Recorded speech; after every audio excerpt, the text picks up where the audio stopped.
What up, what up, what up, sports fans all over the world? It is your boy, Mac the Giants fan, here with my guys, the Horsemen, Zion Zenith, Adam Costas, and of course, y'all know the one, the only NYG Jeffy T standing right here up in the corner, overlooking us all so beautifully right now. Can't believe it's been a year, bro. I cannot believe it's been a year, man. But this is the Premium Takes Podcast. Let's go.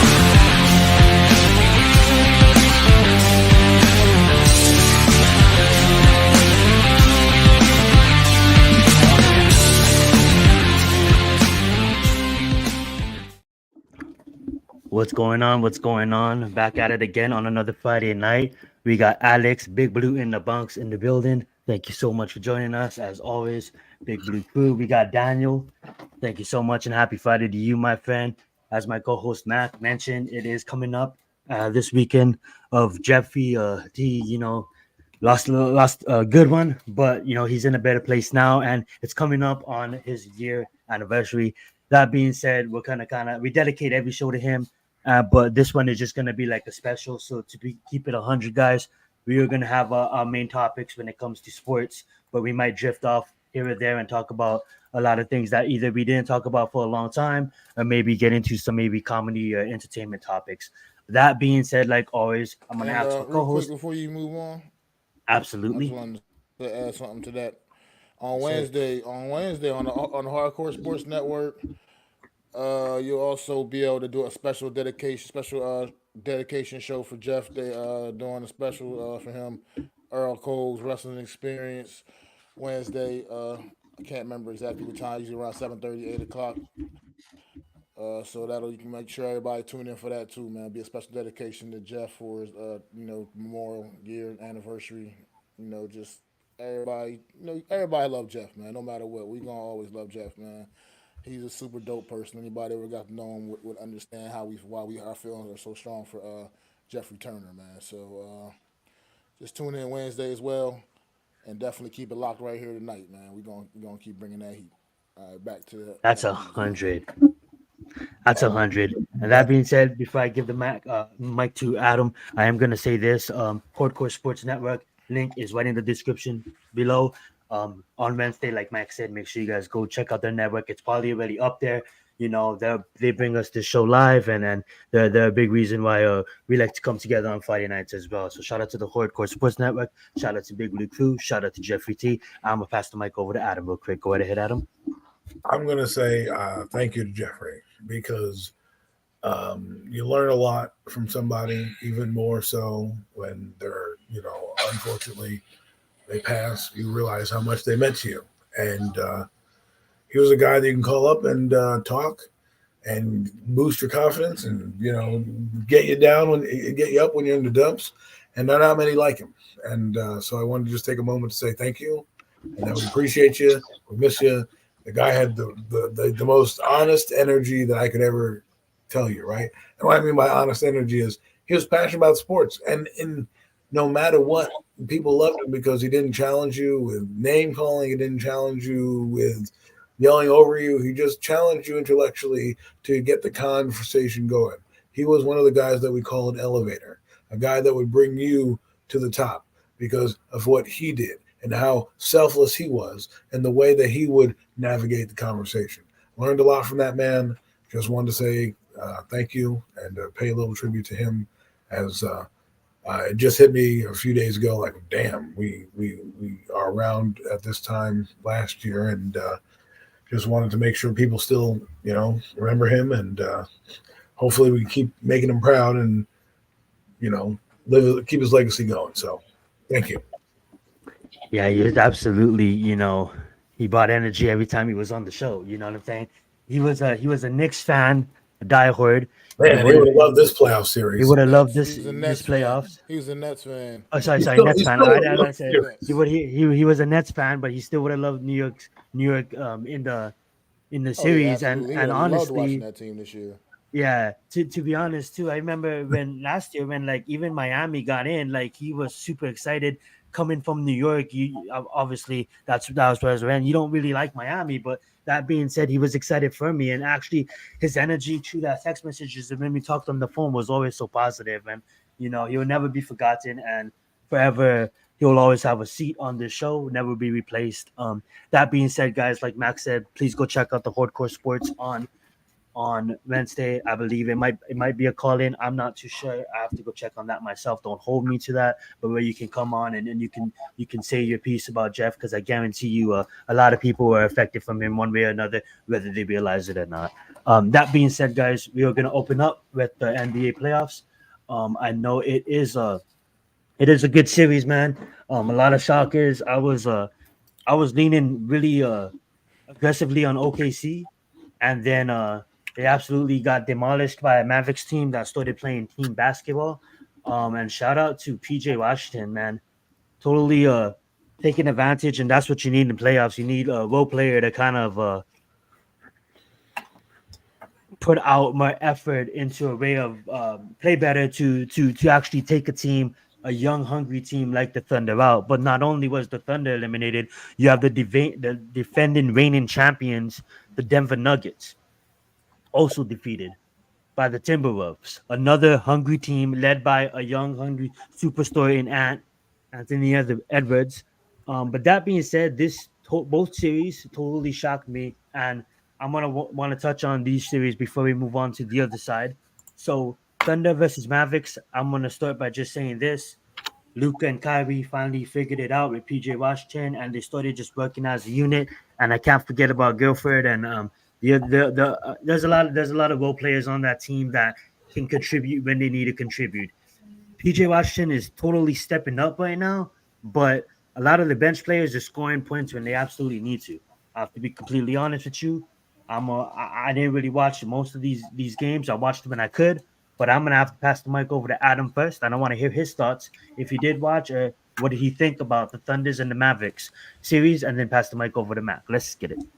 What I thought about that series is that Kyrie Irving stepped up, and that's really what happened. Is once they had no answer for the Dallas Mavericks. They played defense, they score. When Luka and Irving are on together, it's almost unstoppable what they can do. And like you said, when those two guys do well, the role players do well. And I think we underestimated Dallas. And towards the end of the year, there was some turmoil and some things. Will this work out? Are they going to be one and done in the playoffs? They're not going to go that far. And here they are in the Eastern Conference Finals. Right now, they're losing the game, but I expected that. But who thought they were going to win the game one? I feel in the house. Right. So even though OKC will, and I think what happened was OKC lost. They lost the game because of lack of experience. Sometimes, you get guys like Kyrie Irving and Luka, and they've been in the playoffs. They've been in big time games. They understand how to win down the stretch, and that's what happened. And I just think OKC kind of just, the pressure got to them a little bit. It's nothing big. It happens to the best of us. They're a young team facing a veteran team that's supposed to be in this position. That's why you got a guy like Kyrie Irving, and here you are now for game one against the Timberwolves. I thought it was very interesting how they stole game one, and what they did to the Timberwolves, who, everyone was talking all that mess about, what they were doing and how it looked. No, man, they came and handled their business. Now, tonight, we don't know what's going to happen, but again, they came back in game one to steal a victory. Let's see if they do the same thing here. If they do the same thing here, then, the Timberwolves could be in trouble, because going to Dallas down 2-0, it's going to be pretty hard to come back from. I mean, they really stormed back. If you look at it, Timberwolves took an early lead, and then, the Mavericks kind of came back, and then they were neck and neck in the third quarter, and then, in the fourth quarter, just blow for blow, and it ends up that the Mavericks take the game, and it just goes to show you, like you said, PJ Washington, 7 rebounds, 41 minutes. He's a defender. So that's why he's out there. 13 points. Derek Jones, giving you 8 points in 35 minutes, 10 points. Luka with 33, Kyrie Irving with 30. When those two guys drop 30 and 33 respectively, you're losing the game. That's just going to happen. That's just how good they are. And then what did they do? They make guys like PJ Washington better. They make guys like Daniel Gifford better, right? And they make guys like Derek Levy better, because if you look at those guys, they're doing the rebounding, they're cleaning up the glass. Levi had 11 boards. PJ Washington had 7 boards. Those points, those are what you need. Those hustle plays, and I think the Timberwolves again, experience. You got a young team. The longest tenured guy is I think Big Cat, Karl Anthony Towns. So Yeah, he is. he's been to a couple playoff series, but nothing this deep. But everybody This else, is the best roster that they basically surrounded him with, and I think it's basically he's the veteran that was the young star, right? And then now yes. it's Anthony Edwards now the young star, and it's almost like I'm gonna pass you the baton, but I'm still gonna be contribute to this team. You know what I'm saying? In a Well, big way, because Towns is the I don't want to take anything away from your take, but I just say the way the Timberwolves are playing is beautiful to watch. Continue. what I'm saying is, Karl Anthony Towns can now be the Robin, because now he has a Batman, right? And I think he plays a better Batman than a Robin. I mean, better Robin than a Batman, because he's a unique player, right? He's 7 feet. He can shoot the three. He's from New Jersey. Gotta love that, right? He's only 28 years old, but again, he hasn't had a lot around him to work with with this team. This is the first team that he had a lot of good talent. So he's been a 4-time NBA All-Star. He's a 2-time All-NBA third team. So this kid deserves the accolades he's getting. He's been in the league a long time. So one of the good big men in the game that rarely gets looked at. This guy is 7 feet. He's in the 3-point contest. I mean, that is ridiculous, So he finally gets a player. Let's see if they can hold up their end. Anthony Edwards, he's looking good. Kind of stumbled out in game one, but he'll bounce back in this game. And I think they need to just hold serve, take a game in Dallas, and get it to a game 7 in your building. That's how I look at it. Just always have elimination game in your building, so you at least are home and comfortable. If they go down 2-0, I don't know how they're going to keep pace in this series. I really don't.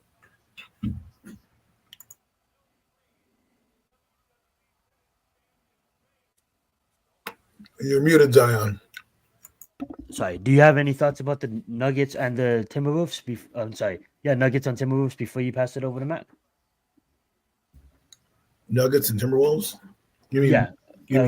Yeah, of that series, the way that went.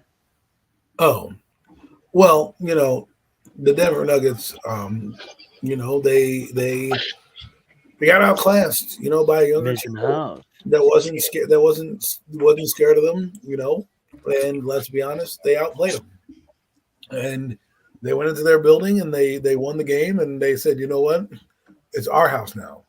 Watch us as we go to the championship. And I do believe the Nuggets were a bit tired, and I know that this is not what people want to hear, but when you go back-to-back seasons, deep runs into the playoffs, it does wear you down. And I think that's what happens with a lot of these teams. You play 120 basketball games a year, you get 3 months off to recover, and then you're back at it. Will do. So when you do that for back-to-back seasons, it catches up with you. And when you're young, like the Timberwolves, who've never been to the playoffs, this is new to them, right? So I just think sometimes destiny's on your side, and that's what was on the side of Minnesota. Congratulations to them. Obviously, Zion just wanted me to give a couple of thoughts. Those are my thoughts. I'll give the game. I've talked too much. Mac, your turn.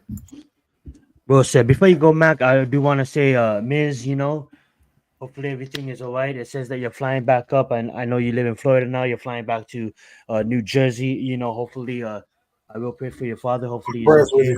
And yes, I'll pray with you. Go right ahead, Matt. I mean, as far as Dallas and OKC, it's just a case. Like you said, Adam said it best. OKC is a good, talented young team, but that's what they are. They're young, not a lot of experience. They're not very battle tested. And let's face it, man, Luka's in the top 1%. of superstars in the NBA, man. Right now, Luka is he's a different kind of animal. I mean, Kyrie is really good, awesome at what he brings to the table. But Luka's in the top 1%, man.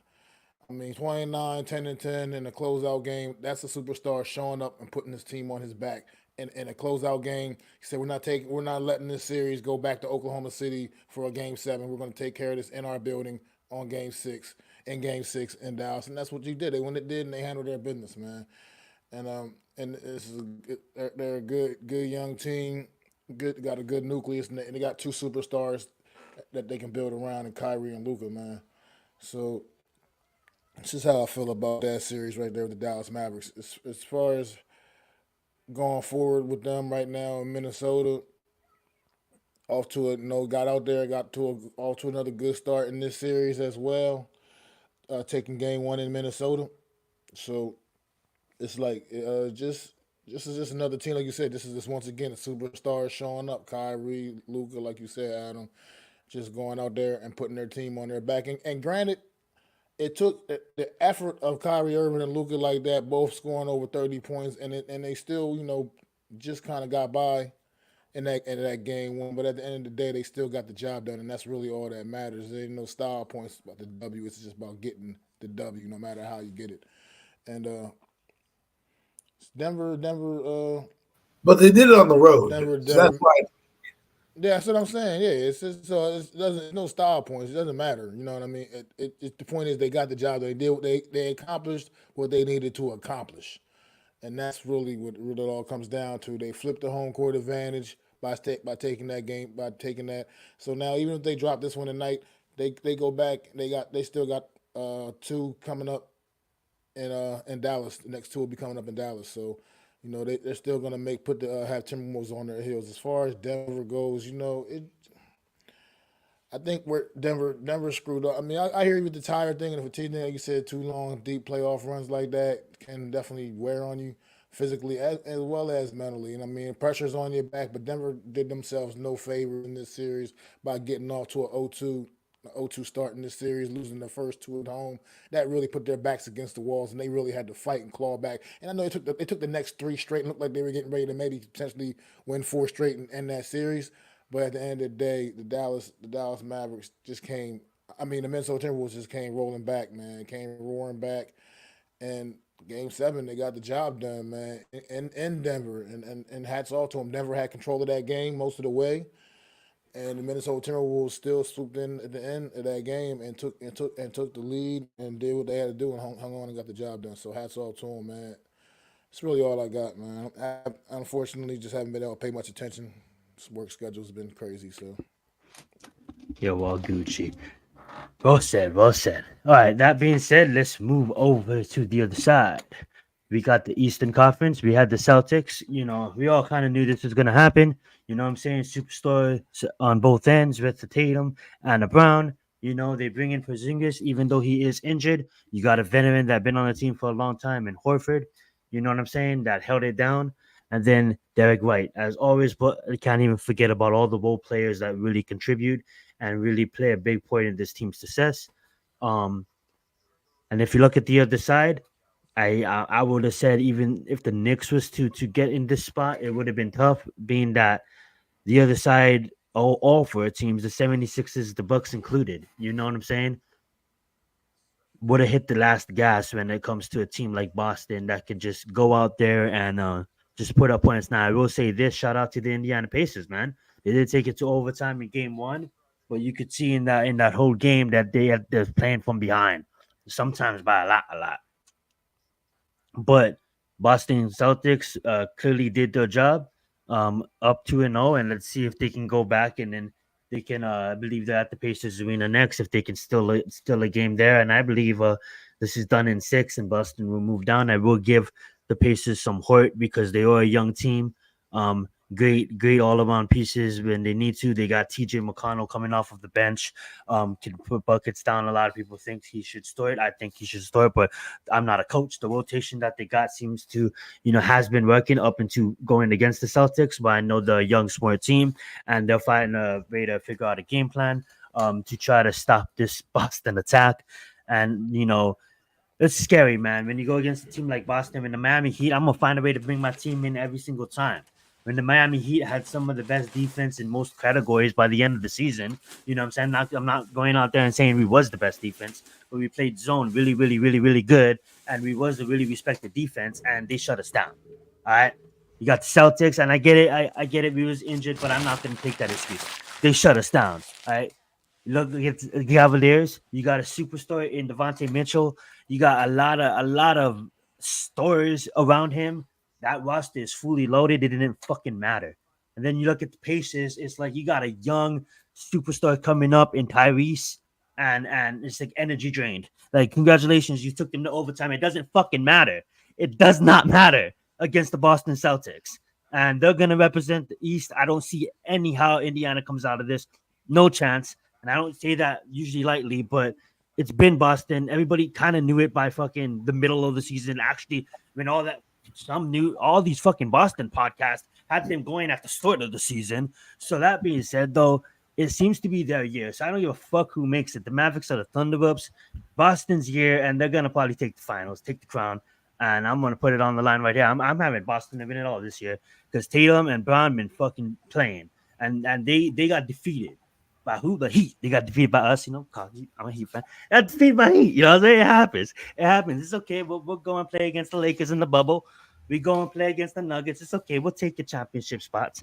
It's fine. But now they're revenge, bro. And they've been revenge mode since the first round. That being said, they're aiming for the finals. They're like fucking dismiss this little kid Pacers shit, and we'll go into the finals. And I know I disrespected a bunch of Pacers fans and shit, but who knows? Anything can happen because I don't know shit. I'm just the guy that does the podcast on Friday nights. Go right ahead, whoever wants to open that up.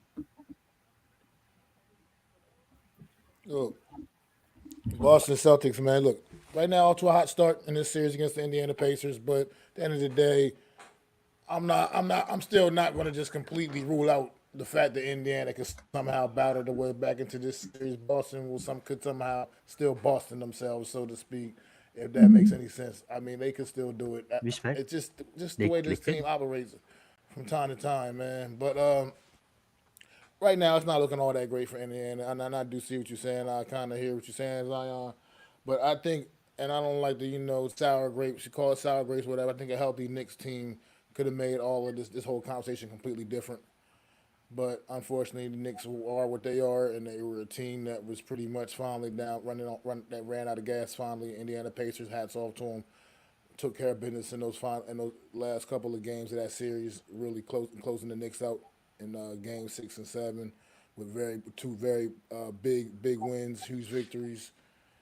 But I think a healthy Knicks team would have made this whole thing a whole lot different, even for the Boston Celtics as well. Boston looks like they probably are going to come out of the East, but I'm not sure if they really had the moxie to take on whoever comes out of the West. To be quite frank, I'm just not quite sure if I can put that kind of belief in the Boston Celtics based off of past history of what we've seen with this basketball team. So, are they ready to shut people like me up and maybe prove that they got what it takes? We may find out. But right now, they still got Indiana standing in the way. And even though they up 2-0, the series is going back to Indiana right now. And Indiana's been playing out of their mind at home, as we saw in that Knicks series. So things could change up a little bit, and could like I said, they could get back in the series and make things a little bit exciting going down the stretch. So that's really all I got. Well said, well said. Right over to you, Matt. I mean, Adam. I think the Pacers gave Boston their best shot in game one to steal a game if they were trying to take this series over. They went to overtime. I think that Rick Carlisle will make adjustments. They'll play better at home. What I will say is this. Pacers aren't afraid of Boston Celtics. And if they get the momentum back like they did when they played the Knicks, remember the Knicks were up 2-0. They came back. They got blown. They win a squeaker in game 3. And then they blow them out in game 4, and all of a sudden the series is back. The Knicks take it in 5, Pacers win again, then up to game 7. So in the Pacers' mindset, they're like, we've been in this position before. We just got to hold serve at our house and get to game 7 because we know we can take them to overtime. We know that we can make the adjustments necessary. And I think the Pacers match up pretty solidly against Boston. I just think sometimes, like if you look at the scores in the box scores, and the first one was they lost by 16 points, 126 to 110 in game 2. But in game 1, they lost in overtime by about 6 points, 5 points, 128 to 133.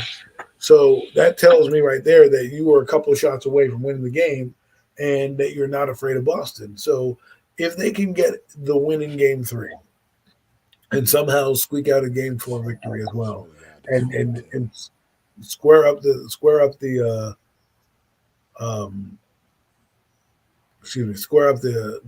Celtics, they'll have a chance because Rick Carlisle's brand of basketball really helps. It opens up shots, and if you're late on your defense because you're double teaming or something like that, that's where the Pacers can be deadly because they have that. They make that extra pass, and this they don't get bullied the same way they got bullied against the Knicks. So I think with some adjustment, some home cooking, they're going to probably crawl back into the series. I do agree with you. Boston probably will ultimately end up winning. And the thing is, there's not a powerhouse coming out of the West. It's not like Golden State, it's not like the Denver Nuggets or anything like that. We got the 6th seed and the 3rd seed playing. It's not like, and teams that are obscure to championship runs in terms of Minnesota, and Dallas hasn't had a run in a long time since Dirk Nowitzki was in his prime. So, these teams you're not seeing at the end every year. But it's not like Boston, who we do see at the end of every year, doesn't have a chance to play them. I think they match up well with both teams. Both teams have legitimate scores. I think the Minnesota Timberwolves have a slightly better bigs, which might help them. Rudy Gobert can really, I wouldn't say dominate's the right word, but if he turns it on, he can be a good. Definitely a way better matchup because I don't see Kyrie and Luka. Like, no offense against Luka being an MVP, and I don't want to take anything away from your point. I'm gonna just make it fast. Is like I see Boston can making runs on them because of the playmakers that can rebound the ball and that can shoot threes. Like nothing against the Mavericks, but I don't see them shooting threes as efficient and rebounding the ball as efficient against Boston than what the Timberwolves can do. Continue though. Right. Size, bigs are going to matter in this series, in that series. And I think the team with the better bigs and the better rebounding will end up winning the game ultimately because that'll give your stars more opportunities to get the ball. And when the stars have more opportunity to get the ball, they score more. So there's that. So, on that point real quick.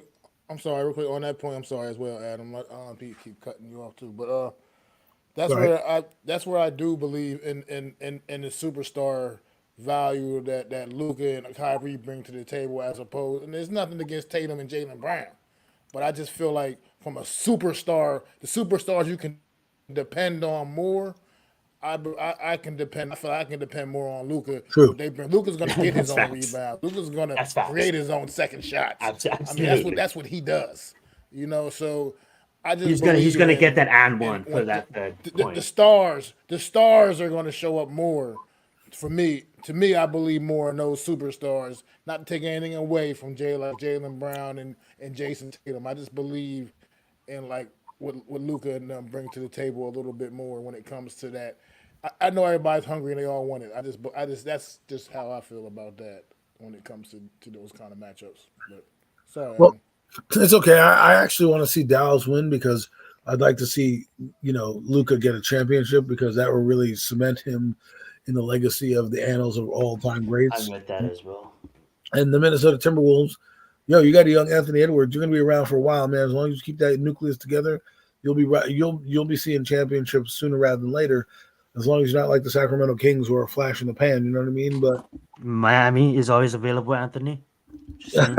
All I'm saying is I don't want to sound like a loser because that's a loser mentality. Go for the gold always, right? But I'm saying if somehow you end up in disappointment, and you have to think about disappointment sometimes because that is part of the reality. The reality is hopefully you have a better chance of going than Luka and Kyrie who have a smaller window and may not have a chance. And I'd rather see a guy who doesn't get the praise that he deserves because the teams that he's on aren't always the greatest. And for him to get a championship would just put him in that conversation and hopefully get him more notoriety than he already has. He's already a famous player, but you get him a championship ring, and look what it did for Dirk Nowitzki and his legacy and things like that. So I honestly feel that to that point. I would just check. I don't know if you was done talking. Oh yeah, I'm good.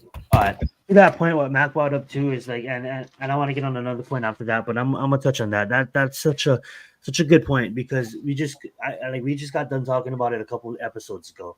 It's like if you really look at the next generation, like who is really, you look at the triangle, who is really at that top pyramid level, right? It's your Jokic is of the world, Joker. It's Giannis, it's Luka, right? That's the big three, And if you really think about it, both of the big three, when Giannis won his first championship, it solidified him as the best player in the league. Obviously, he's had every playoffs after, but just focusing on that, he's still dominant through the regular season.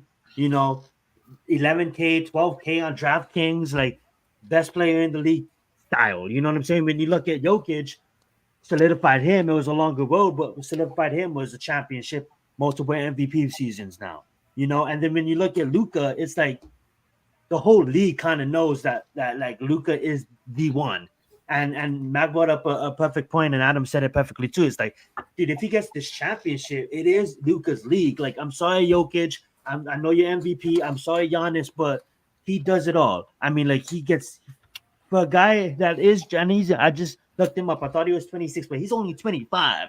Like, Luka is still young. He is 25, and I don't know what they do in other countries, but when they come here, it's like, damn. Like, that being said, no. I mean, they start them in Europe at a young age. Those kids are playing. And unlike Victor, I'm sorry, nothing to take away against Victor, because Victor's a beast. Victor's a boss. He showed it his first year. I want to say this though: Luka was playing professional basketball before he came over. I think Mac wanted to say something. No, I was just going to say that. Yeah, they start young, like Adam was saying. They got guys over there playing professional basketball, 16 years old over. Right, and they don't stop. And then that's why they have how they get drafted and they have to wait a year. It's because they have to play their contract out in like Europe. 17 playing against grown men and shit. And sometimes it helps you develop. That's why the Olympics, the U.S. Olympic national team used to only be comprised of college kids back in the day, man. That's why they had to go up and get the big boys, get the dream teams, because the college kids couldn't compete with those European guys over there, who were professional athletes over there in Europe. They couldn't. They just weren't ready to compete with those guys. So they had to. The U.S. had to do what they do best, and they had to figure out a way to take out the competition. So okay. Bring the NBA guys in. Come on, Jordan, Bird. Come on, Magic. All you guys. Come on, let's go. Hey, Jordan. Let's go. Let's get some gold for the U.S. We're going to show the world what Jordan and Bird and Magic really mean. And they went over there and they annihilated those teams. They annihilated them. It was funny because you hear those stories. Like, there will never be another dream team. I'm sorry. Everyone wants that was comprised arguably of some of the greatest superstars of all time on that particular team. Thomas, Barkley. Except for Christian Laettner. Yeah, except what's going on, Joseph? One guy that they put on the team so they could be in amateur status, right? They needed one guy from the college ranks who happened to win a national title, and they're like, "Yo, put you on the team, and we qualify as a non-pro team." It's like, okay, great. Oh man, but yeah, except for Christian Laettner, there's a lot of great players on there. But they were coached by what I think it was Chuck Daly. All Hall of Famers. Yeah, so. The first dream was Chuck Daly, I believe. Yeah. Yeah, I mean, they had a great fucking team. Like, we're talking about Jordan, Bird, Pippen, Magic. Like, these guys that we talk about right now in folklore, that was the team. All comprised. You know what the viewership was for that dream team? My God, they were blowing viewership out the water because people just wanted to chime in and see. And they annihilated teams. They didn't just beat them. They beat them badly. And that's when it was like, all right, we got it. Badly. One of the highlights of the Olympics that year, 1992 in Barcelona, that was too. 92, we going on that. was when they played. The U.S. team played Angola, a little small country over in Africa, and they played Angola and they beat the living shit out of them. And Angola was just happy to be on the floor. They were just happy to share the floor with those guys at that point. Where even at the end they were still like trying to get autographs. And they after getting the living shit beat out of them. Damn. That was one of the highlights of that Olympic Games for me. Was just that. That's the impact the U.S. national team had. You'll never forget the that. Olympics. And that first dream, like Adam said, you'll never see another original dream team. Ever. And they don't. No team they don't do it like that ever again. And I think they have a dream team going over this year, but it's not the same. A lot of aging stars. It's not going to ever have the same luster as it did in '92 because that was the first time we brought professionals. Because even in hockey, they were doing that shit. They were, the Russians were professional athletes over there, right? Everyone did it, and we're like, oh, let's send out our college kids because that's a great. And then now, don't get me wrong, some of them you want to be amateur athletes. I mean, Simone Biles is in the Olympics. That you don't get that much time, right? So when you're in there, usually you want amateurs from high school age to college age, and then you kind of get yourself out. But these countries, they start these kids at like 10 in these leagues, or even younger, and these kids work their way up, and the good ones get weeded out and get to the professional leagues. And by the time the U.S. assembles it, we always got smoked. So now no one can catch up to us, and it's not that some can't win, because there was one year where they had a couple NBA stars on their team. I think it was Argentina or something like that. They had like Manu Ginobili and a couple other players on the team. They kind of gave the U.S. team a run for their money, and it'll never be the same, man. It'll never be the same. But I like the Olympics. I hope I root for our country, and let's win the medal count. I like to be top gold. This is what I want. Overall medal, which means you get the most medals for a country, but I also want the number one. Why are you breaking it down like that? What? I want No, the way you said it is like, which means overall. That was just funny the way you said it. Because in case people don't know, they have a total medal count where you're like get like. Yeah, I know, but you extended it like you're talking to like 5-year-olds. Like 100 but events. just in case people don't know, right? They get 100 events. I want 100 medals, right? But yes, I want predominantly. I want 75 of those medals to be gold. I'm just because I take pride. Go ahead. No, I was gonna say the U.S. does usually win the medal count. We dominate, For what it's worth, the U.S. is the country that wins the we've been caught by like Chinese and Germany and stuff. Like, we need to be dominant, man. I want we should get a gold in every. You gotta respect the athletes. Yeah, man. I mean, like, got some come great on, bro. athletes. It's the world. They gotta get some great athletes. Listen. So I mean, those are the countries usually that are pretty much on the U.S.'s You're trying to win gold medals. You know what America is made of? The world, Adam. We all migrated here. Yeah, but you know what's happening? People in America are now going back to their countries. And unless you're Native American, I apologize. Even in the playing field. This is your land, right? So anyways, listen. This is what I want from the U.S. team. I want all the damn medals. I'm greedy. That's what I am. Okay. I want to be that person that walks up to the Olympic Committee and says, "See, we want the Olympics here because we are the best. We got 75 out of." I don't think we're beating anybody in fencing. I mean, like, maybe we might. I might be wrong on that. Listen, other countries are pretty good at fencing. You better watch out for fencing. Skateboarding. You better watch out. Brazil skateboarders, man, they're pretty good. I don't even I'm know. talking about you said all the sports. So let's break it down to the detail of these smaller sports. Friggin', they have 7-on-7 flag football now as Olympic sport. Yes, so if we don't win that gold medal in that, that would be embarrassing. That would be embarrassing. I'm quitting football. I'm quitting. Oh man, we lose American football against the world. That's good. And that's what's going to happen too. Some upstart from like Australia is going to beat us, right? And we're going to not even medal. We're not even going to qualify because of stupidity, because we go out there with beer guts and like, whoa, cool, So we're gonna have some. Oh man, if there was an eating competition, why don't they bring NFL players over there? They can bring some NFL players to the Olympics. Bring the Gardner Minshew's of the world. Maybe Daniel. I would love to see that, but I think the NFL would never allow it. I mean, like, you can't even play basketball. You know what I'm saying? Although I wouldn't want Daniel Jones representing our country in the Olympics. I don't think he can't make the promo. I don't think he'll qualify for the Olympics. He may not even make the Olympic team. I would want to try out for the Olympic team if they were doing that. I'd be like, let's try out, okay? 7-on-7. You know, you have 3 quarterbacks: Josh Allen, Dak Prescott, and like Daniel Jones. Let's hope that Daniel doesn't make the team. You know, I'm just kidding. That being said, before we move on.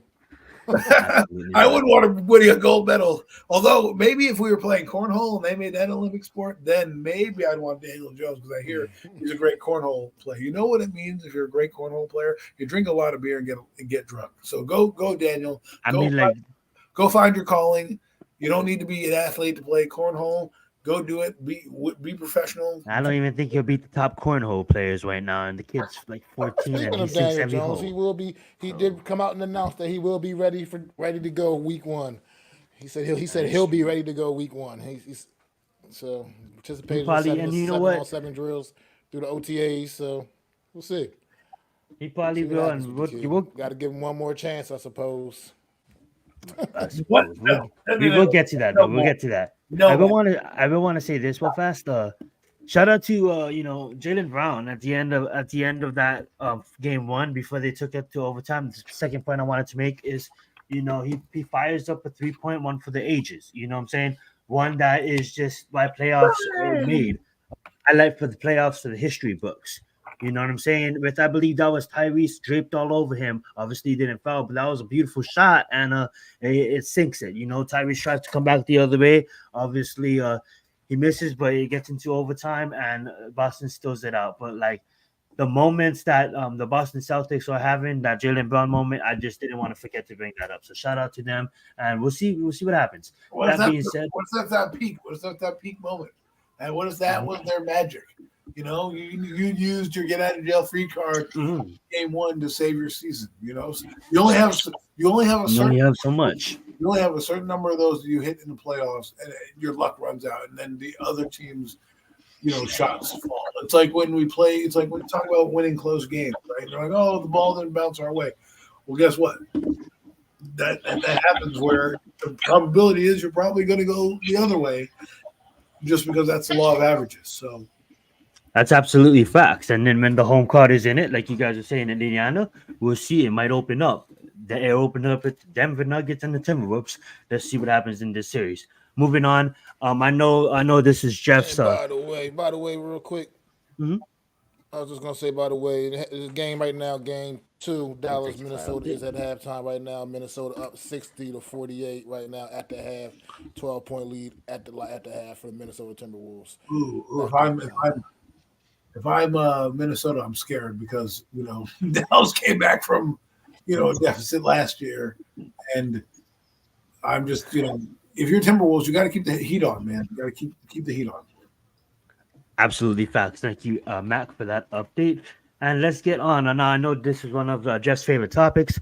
He always kept us in the know who's dropping, who's getting picked up, who's moving on to New Japan or all these different other companies.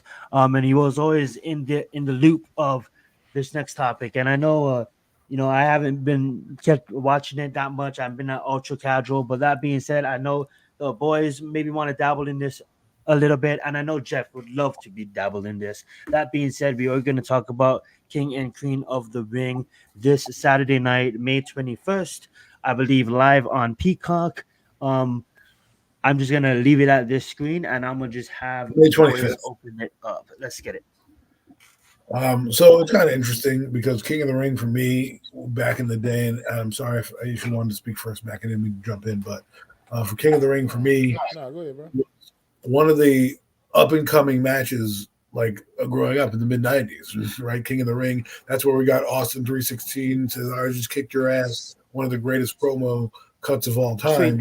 Time out. Is this Vengeance Day? Is this Night of Champions? No, this is totally different. I don't know. They changed the name so much, all these pay-per-views that I mean, Night of Champions is not the same because every champion's fighting on Night of Champions. Okay. That's where, or at least that's what the gimmick is supposed to be.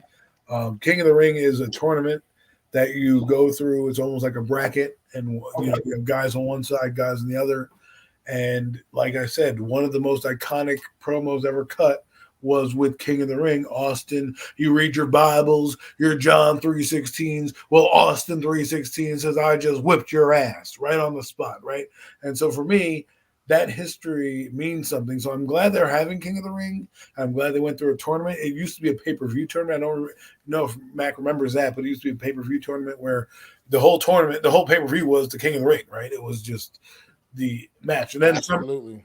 then somehow it fell off for a few years, and then it came back again, and then they had the Booker T thing where they made him King of the Ring, and they kind of made it this gimmicky thing. So Oh, that's how he got King Booker. yes, That makes sense. I'm hoping that this King of the Ring will do, if Triple H is who I think he is, will be semi like the Intercontinental title, where this guy will be the next, hopefully, champion, the next guy in line. And being that Gunther won against Jey Uso, I'm thinking Gunther might be the guy that they're going to get prop up for King of the Ring. However, if Randy Orton does make it, I think he's fighting tonight. If he does make it in, and we don't want spoilers here, he could make it just because Triple H would want to give him some prominence, say, hey, man, you've done so much for the company. You may not win a championship, but here's King of the Ring. So to get into some of the matches, we can get into that in a little bit. I'm interested in the Logan Paul match. I was hoping that it was title for title, but then when you saw, I don't know who it was it Jey Uso or no, LA Knight look at Logan Paul on Monday night for that title, and then they changed the title matchup from being title versus title to champion versus, WWE championship on the line. It makes sense where the next title reign for Logan Paul is going to be. He's probably going to lose this match against Cody, obviously, and then LA Knight will be probably in the mix somehow in this match. I don't know what your thoughts on, Mac. We can go match for match, or we can just overall view. I've rambled enough. I'm just going to give the floor to Mac. Oh no, yeah, the King of the Ring tournament has been great thus far. I would want to go back to what something you brought up, and that was how they originally the King of the Ring used to be formatted, where it was just a tournament and one night, and that's what the whole pay per view was. It was the actual tournament itself. It wasn't any other extra matches. Right.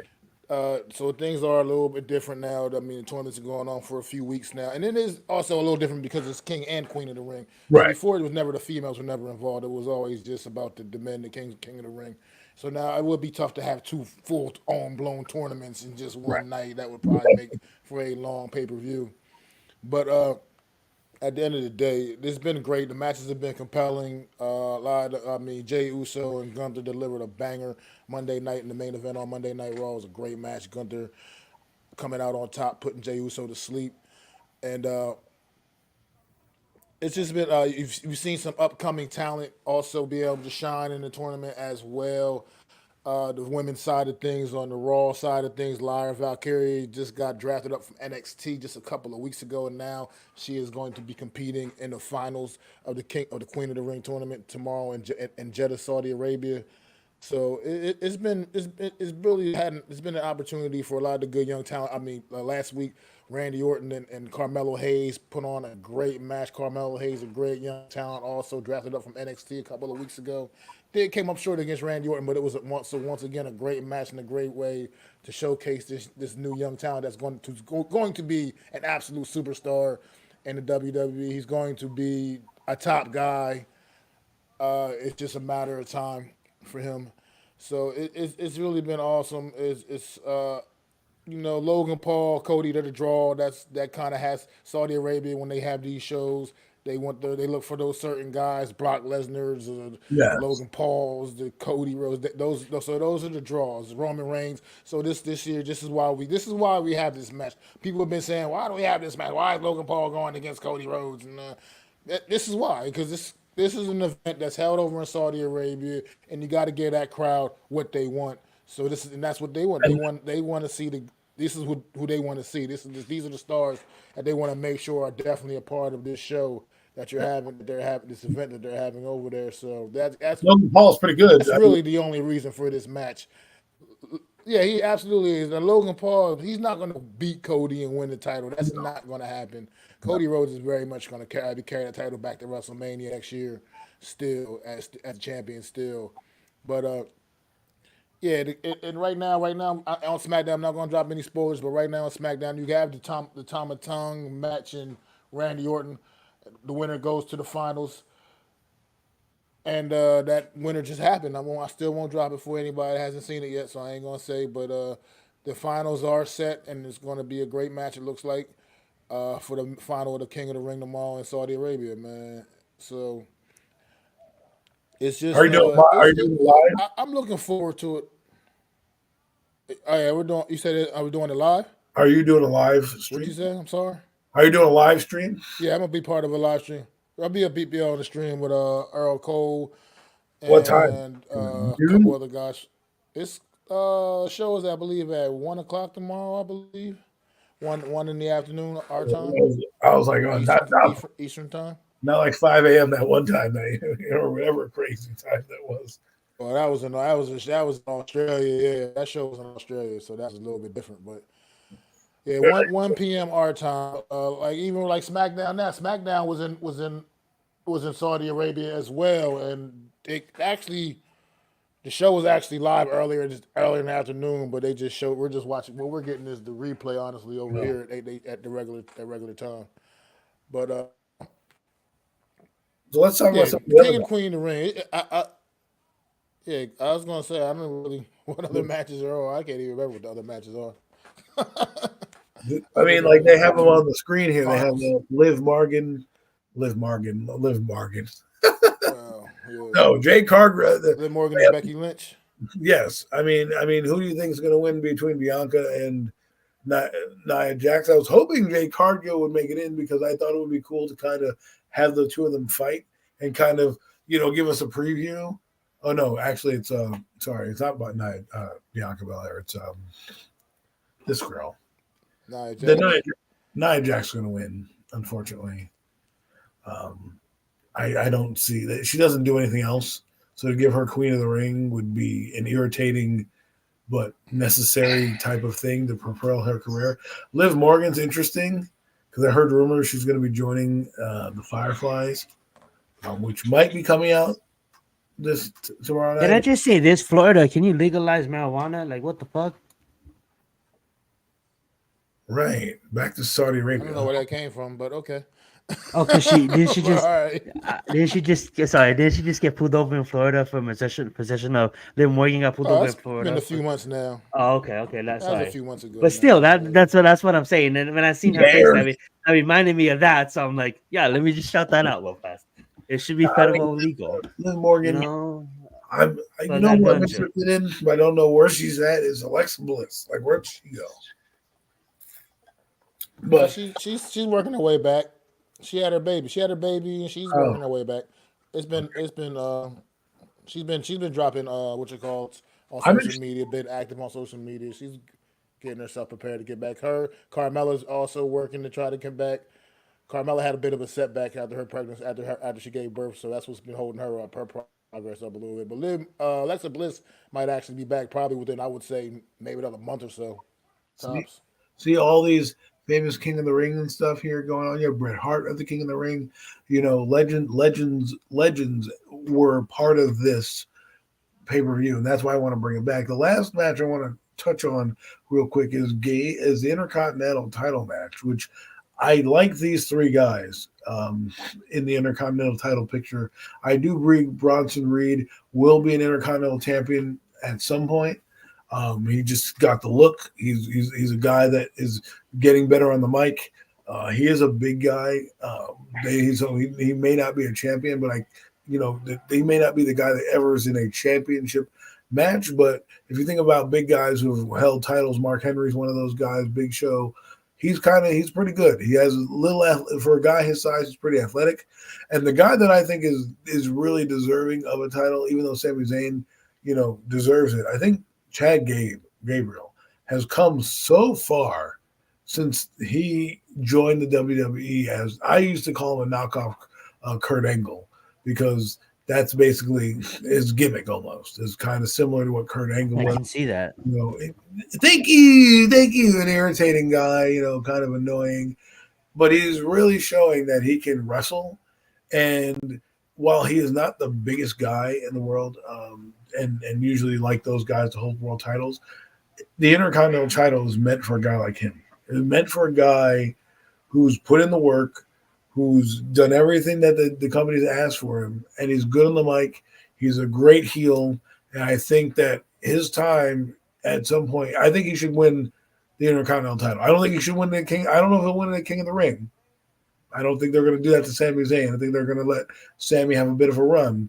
But I wouldn't be surprised if come SummerSlam, Survivor Series, one of those big pay-per-views, he ends up being a title holder of this title and carries it maybe into WrestleMania or something because he deserves it. If you look at his career and what he's done with the Alpha Academy and Otis and propping that guy up and making him what he is to what he's doing now, going to eventually be breaking away from the group, he's the modern day Kurt Angle, and that really sells, and he can do well. And I think the Intercontinental titles, just like the USA title, are titles that need to showcase guys that you want to put in the title picture, but can't because you have a Cody Rhodes there. So you give a guy the Intercontinental title so he can still be in prominence and be in solid matches. So Chad Gabriel, I hope. I think I'm saying his name wrong, but I hope he does well. You are, but it's all right. We get it. What is his name? We get it. It's Chad Gable. It's just Chad Gable. I thought it, yeah. Well said. Mac, do you have any other final thoughts of King of the Ring? Oh no, I'll touch on this match as well, real quick. This match, I do believe Sami Zayn will come out on top here, so he's not going to lose his title over in Saudi Arabia. I think, and it's going to still and the feud with him and Chad Gable will continue on until maybe Money in the Bank pay-per-view, which is coming up in probably July. Well, that's probably where Chad Gable potentially may win the title, take it off of him. We may get a finally where Otis potentially maybe goes full-blown heel with Chad Gable as well and realigns himself fully with Chad Gable. Could be the reason and take out Sami Zayn and win that title. I can see something like that happen. Otis is the one, and out of those guys in Alpha Academy, he seems to have, kind of the most control of as far as, just kind of just buying into everything Chad Gable says. You mean like an enforcer? I could see a scenario.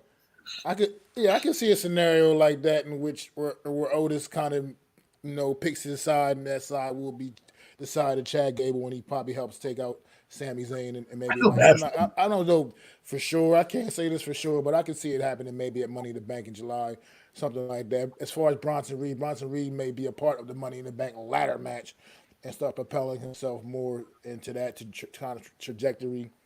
If he wins the Money in the Bank, as far as continuing to love it. And we'll see what a guy like him can do. What a guy like him can do. He is definitely one of the good young talents right now. Great athletic big man, like you mentioned, Adam. I'm not sure if he's ready for a world title run. I'm not saying all that yet. I would definitely try to get one of the mid-card titles on him first. But I think right now this thing with Sami Zayn and Chad Gable is just right now. This is just gold. It's epic. And Chad Gable is one of the best pure wrestlers in the industry. Anyway, he's an actual true wrestler. He wasn't just some guy that he did this competitively, collegiately at the Olympic level. So that's why he's so similar to Kurt Angle, because his background is truly so similar to Kurt Angle's background. But he's come a long way. As far as Liv Morgan. He's come a long way in the sports entertainment industry, but he's always been a great pure wrestler. But what I'm saying, from his character coming in the Alpha Academy, and I actually thought Otis would have been the champion. I miss Otis. He was with Heavy Machinery. I thought he had a good little, gimmick going, and then of course his partner got in trouble, and they put him with Chad Gabriel, and they had their mini run. But the way that I would see him being the enforcer is maybe you're right, Mac. He does cost Sami Zayn the title, puts it on Gabriel, and then he helps Chad win. I keep calling him Gabriel. Chad.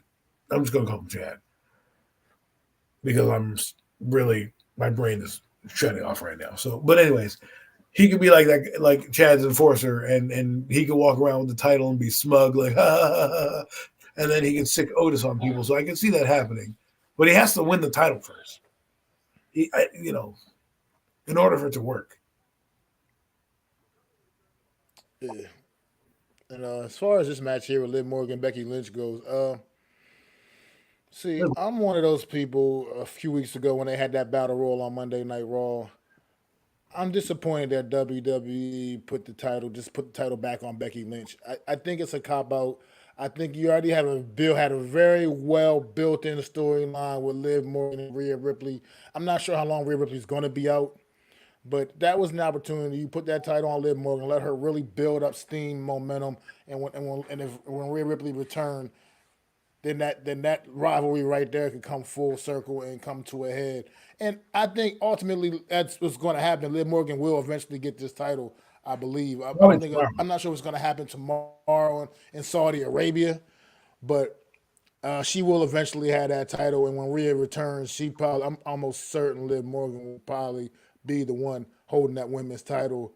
That Rhea Ripley is going to come back after whenever she returns. But it's just the point that that's the one problem. That's the problem I still continue to have with WWE is the talent now is just immense. The talent pool is rich, and it's the best it's ever been. You have so much young talent, great young talent on the men and the women's side, just putting in the work, putting in the work, putting in the work, putting in the work, but yet we just want to keep recycling the same champions over again. We don't need another title run by Becky Lynch. She's great. We get her greatness. We understand her greatness. We recognize her greatness. We don't need to keep seeing a title run by Becky Lynch. The same way we're not going to need to see another title run by Charlotte Flair whenever she returns. It's just enough is enough. You have great young talent, like I said, and start building up the young talent. It's time. It's time to stop. Right. Doing the same thing over and over again. Like I said, Liv Morgan. There was a time. Let me just take you back to Liv Morgan's story with me. Liv Morgan, about about 10 years ago, NXT, whatever, however long it was now, when she was in NXT, she looked like a person that I would have never thought would ever not only not be on the main roster, but not even be in a position that she's in now, where she's one of the top females on the main roster. And she was that bad in NXT in her early years in NXT. Like, it looked like, just like, who is this little chick that's just bouncing around the ring in her little cool sneakers and shit, losing every single match. She came up to the main roster way sooner than she should have. Way sooner. They brought her up in the main roster way sooner. She wasn't ready. She hadn't had any kind of real good run in NXT whatsoever. And they brought her up to the main roster. And it started off really slow on the main roster as well when she came up with Riot Squad.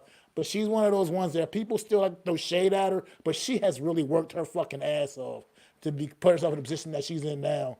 And I just think that battle royal should have been hers to win, and just get the title on her, get a good solid run, and build up for the future. Like I said, Becky Lynch is a great established star in the women's division, but at the end of the day, man, that title did not need to go back on Becky Lynch, in my opinion. And Liv Morgan, I think should have been a champion. Should have won that battle royal. Had the belt now. Like I said, I don't think she's gonna win it tomorrow in Saudi either necessarily, but I think she will win that title pretty soon. Probably at the whatever the next pay-per-view afterwards is. She'll probably maybe get that title off her then. I think they'd keep that. They'll keep that title on Becky Lynch over Saudi Arabia because that's more probably the way the Saudi Arabian crowd. That's probably more what they want to see, and I think they'll give their fans more of what they want over there. But when we get back over here in America, they get another match maybe after that, which will probably be some kind of match with stipulation at that point, because clearly Liv Morgan has pretty much gone full blown heel now. If you haven't noticed, she's starting to do a lot of heel like things. Obviously, she's pretty much gone full blown heel at this point. So I think they'll have a match, maybe some kind of stipulation, maybe in a cage, something, or another, and Liv Morgan will get that title for Becky Lynch then. So seem to have lost Zion, but I guess he'll be right back. But yeah, I just think that has a chance to be a pretty decent match. Honestly, Liv Morgan and Becky Lynch tomorrow on the show, and I think but I think Becky Lynch ultimately will win that one as well. Was any what other matches were on the card? I'm sorry. They had the That's what I was trying to do, but I accidentally left the stream. We had a Sami Zayn. Did you give your thoughts on the Intercontinental match? Alrighty, and then we have Logan versus Yeah. Cody, and then Nia versus Okay, that's right. that's it. Laura. That's Yeah, like that's a the little, Queen of the little Ring bit. final. Mm. As far as that goes, I think they probably will keep the Queen of the Ring. Probably will go to Nia Jax. I mean, Live Valkyries had a great tournament, Queen of the Ring tournament. I think that the buck will stop there though at Nia Jax. I think Nia Jax will get the best of her ultimately, but Live Valkyries had a great tournament in the Queen of the Ring and great run, and I'm really glad to see that they not only drafted her up to the main roster because she was one of my favorites in NXT. I thought she was definitely one that deserved the opportunity on the main roster, but I don't think I don't think they're quite going to rush her to quite Queen of the Ring status quite yet. And this will be a way for anybody that is an Nia Jax fan to kind of shut the fuck up a little bit about it and say they're not just continuously screwing her over or whatever and not doing anything for her, and let her be the Queen of the Ring and whatever and go forward with that. But as far as Cody, like I said, Cody, Logan Paul, Cody's going to most likely win that title. And I don't know if anybody wants. You guys want to know who I know who Gunther's opponent is going to be now, but I do see Gunther also winning the King of the Ring tournament Is that title because still on? Title? the winners of the title, the winners of the tournaments, the Queen and the King of the Ring, they will be in line for a title opportunity, and for a Where title the hell is opportunity, and Damian Priest? that's right there. Excuse me, what you say? I said, where the hell is Damian Priest? I mean, you're talking like this should be like he should be part of this because the winner is probably going to choose whoever is in line, right? It's not going Well, to. no, whoever wins, they they they they get the title shot with the champion on their brand. So if Gunther wins, he'll get Oh, Damian Priest. If his opponent wins, they'll get Cody. is that how it And works? Okay, yeah, it's like that. Same with the women. Same way with the women. So it's going to be Gunther. that would set up Nia Jax and Bailey, to be quite frank, and Bailey Ugh. in SmackDown, or I, Live I would want, Valkyria and I'd Becky want Lynch. Bailey to win. I'd want Bailey to win. But so that's really all I got. I mean, it should be pretty compelling. Look forward to the matches tomorrow. I think they'll be pretty good. I think it'll be a pretty solid pay per view. Saudi Maybe one of Arabia the doesn't better want to ones see over me. there. Usually the ones in Saudi Arabia doesn't really the ones shows over there aren't usually all that great, but necessarily. But I think this has potential to be one of their better ones. So look Wasn't forward there to one? enjoying There it was tomorrow. a pretty good one the other day in last Saudi Arabia. I thought they had one banger Yeah, it was pretty recently. good. It was pretty. I think the last one was really good. Yeah, the Yeah. one with Logan was it the one with Logan Paul and Roman Reigns? I Yes. can't remember, Yes. or Yes. was it another one? I can't. One of those. You're right. One of those happened, but they were like the crowd was just full throat. It was just a lot of fun to watch. I mean, I know they had some stinkers. You're right. And what doesn't make any sense to me is like, where's Damian Priest? Like, he doesn't do much. Like, I guess he's a champion, but this guy's title reign is not going to be long. They gave him the title because they want to put some new blood on him, but his reign's not going to be. I don't think his Well, reign's going to. He's only had the one big title shot so far, and that was at Backlash. He took on Jey Uso. That's other than that, he hasn't had any really notable matches since getting that title yet. But I don't know, Damian Priest. I like Damian Priest, and it's not necessarily his fault. He's not on the card. He doesn't make the matches, so I don't really can't really blame him there. Yeah, I I like him, think but I he'll be. don't think But I he's. think Do you think he is going to be a longer well, title no, I holder don't think. than Cody Rhodes? No, I don't think no, not by no means. He's not. He's not going to carry the title in the WrestleMania next year. I believe Cody will carry the title in the WrestleMania next year. I don't think Damian Priest is doing that. I think, but he'll still have a pretty solid run. I think, and like I said, I like Priest. I think he's a little more underrated than people will give him credit. I think he's a lot better than people give him credit for. And I I'm like. really not upset with him being the champion. I just wish I wish they would do a little more with him.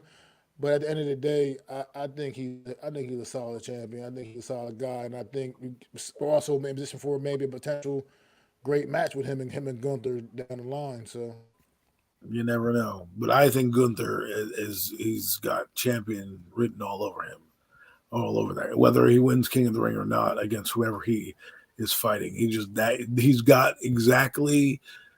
It feels like, I hate to say the 1980s because they're not doing it justice, but he feels like one of those guys in the 1980s. The only difference is like he's a dominant figure. I mean, I know they had like the Axis powers and all that stuff back in the 80s, and they did all that fun gimmicky stuff. But he's one of those guys where he'd fit right in. Gunther Ring General, and it just not only that, he's a great wrestler, and I feel like to me don't take the strap off this guy and make him wait till WrestleMania because he's box office, right? If you wanted to do that, you should have made his title run and he should have lost the title in like October, and then you could have had a 3 month to prepare. I'm joining the Royal Rumble, you know what I mean? And then boom, we would have known what he's doing. But I feel like he's the next guy up. So if I feel Damian Priest is not going to last. all right, guys. I was gonna say I just wanted to come in with another update. Third quarter, 2 minutes left in the third quarter. The Minnesota Timberwolves clinging on to a 3-point lead now, 76-73 behind Dallas Mavericks, roaring back behind the efforts of Luka Donovan, Luka. 27 points, 8 rebounds, 8 assists. It's still only the third quarter, man. That's what I'm talking about. A superstar putting his team on their back. Luke is in the top 1%. Like I said earlier, that guy is an absolute stud. And he got Dallas Mavericks right now, right back into the thick of things, only down by 2 points right now. Wow, crazy. And a minute 4 left in the third quarter. My feed, the where I'm saying checking the game is way delayed, but that is way delayed. Well said. That being said, guys, we're gonna move on. That was great WWE talk, and I know Jeff, he would have loved that. King of the Ring tomorrow, King and Queen of the Ring tomorrow. Excuse me. Make sure you guys go check out Hardcore Sports Network. Back the Giants fans, they'll be streaming it live on his channel. Link down below. Make sure you guys go subscribe and pause if you guys didn't already. Make sure you guys hit that like button. That being said, guys, we are going to move on to our next topic, and our next topic is probably going to be, NFL talk, just NFL football. We can focus on OTAs. We can focus on the New York Football Giants, which we probably will do because that's what we do. We are Giants fans. And that being said, if anybody wants to mention any other NFL team, by all means, if you've been searching on their YouTube channel or watching some videos that you might want to share, by all means, please let us know. That being said, I didn't get a chance to look at those hype videos for the schedule, because they were so moving. I couldn't find any time of the day to get those in. Sorry. It's all good. But that being said, we are gonna move on to talking about the G-Man. That being said, OTAs is kicked off. OTAs is on his way. Malik Neighbors is out here doing what he's supposed to do. Out here looking damn good, like a stud that he is supposed to be. Catching all these balls from that homie right there. Get away from it! House. My eyes. We got Malik Neighbors out here making some plays and stuff like that. But one thing that I love seeing is just the energy. I have to be completely honest with you. Haven't had a chance to really watch some of these videos, but yes, look at that vertical. I know that all these playmakers that we did bring in. Shout out to Chevy, got a sponsorship at the Giants. If anybody is looking to buy a vehicle this off season or right now, but that being said, we're not sponsored by them, so let's not give them any plug. We got Theo Johnson right there catching a nice grab. Like a lot of playmakers we did bring in, and a lot of playmakers that we did keep. That being said, though, I just want to hear you guys' thoughts on it. How if you guys been tuning into what's been going on, how you guys maybe think the roster is shaking out, what you guys think is the roster is gonna be. There's a lot of moves that I probably didn't touch on that probably happened that I seen on my news feed, but I'm over my head right now. It's going over my head right now. But that being said, I do want to say that with Tyrone, with Theo Johnson, with Malik Neighbors, with all of these studs that we did bring in. You forgot Allen Robinson, man. I'm talking about the rookies. That being said, with all these studs that did bring in, I think they are gonna make this team, a whole lot better. But I'm hoping that Daniel Jones. I'm not trying to just bring up his name to bring up his name. I just hope that as a Giants fan, I think they can actually, a lot of the times I want to see my quarterback uplift the team, but I think the team can kind of uplift Daniel Jones. So maybe Daniel Jones finally got some fire under his belt, knowing that this might be his last season. And I'm not gonna say that Daniel Jones is gonna go out there and have an amazing putting the fire schedule, under his but belly. I'm 7. You're off the island. You're off the island. Hold on. I'm still. Go right ahead. Mac wants to say something. No, I'm saying the fire should already be under his belly. He shouldn't need absolutely. to put a fire under his belly. A fire should already be under his belly. Oh, absolutely. But, absolutely. Sorry, finish your thoughts. Oh, no, you're good. I was responding for Adam. I was responding to Adam kicking me off the island. Not just yet. Let me finish my point. I don't want to get kicked off the island just yet.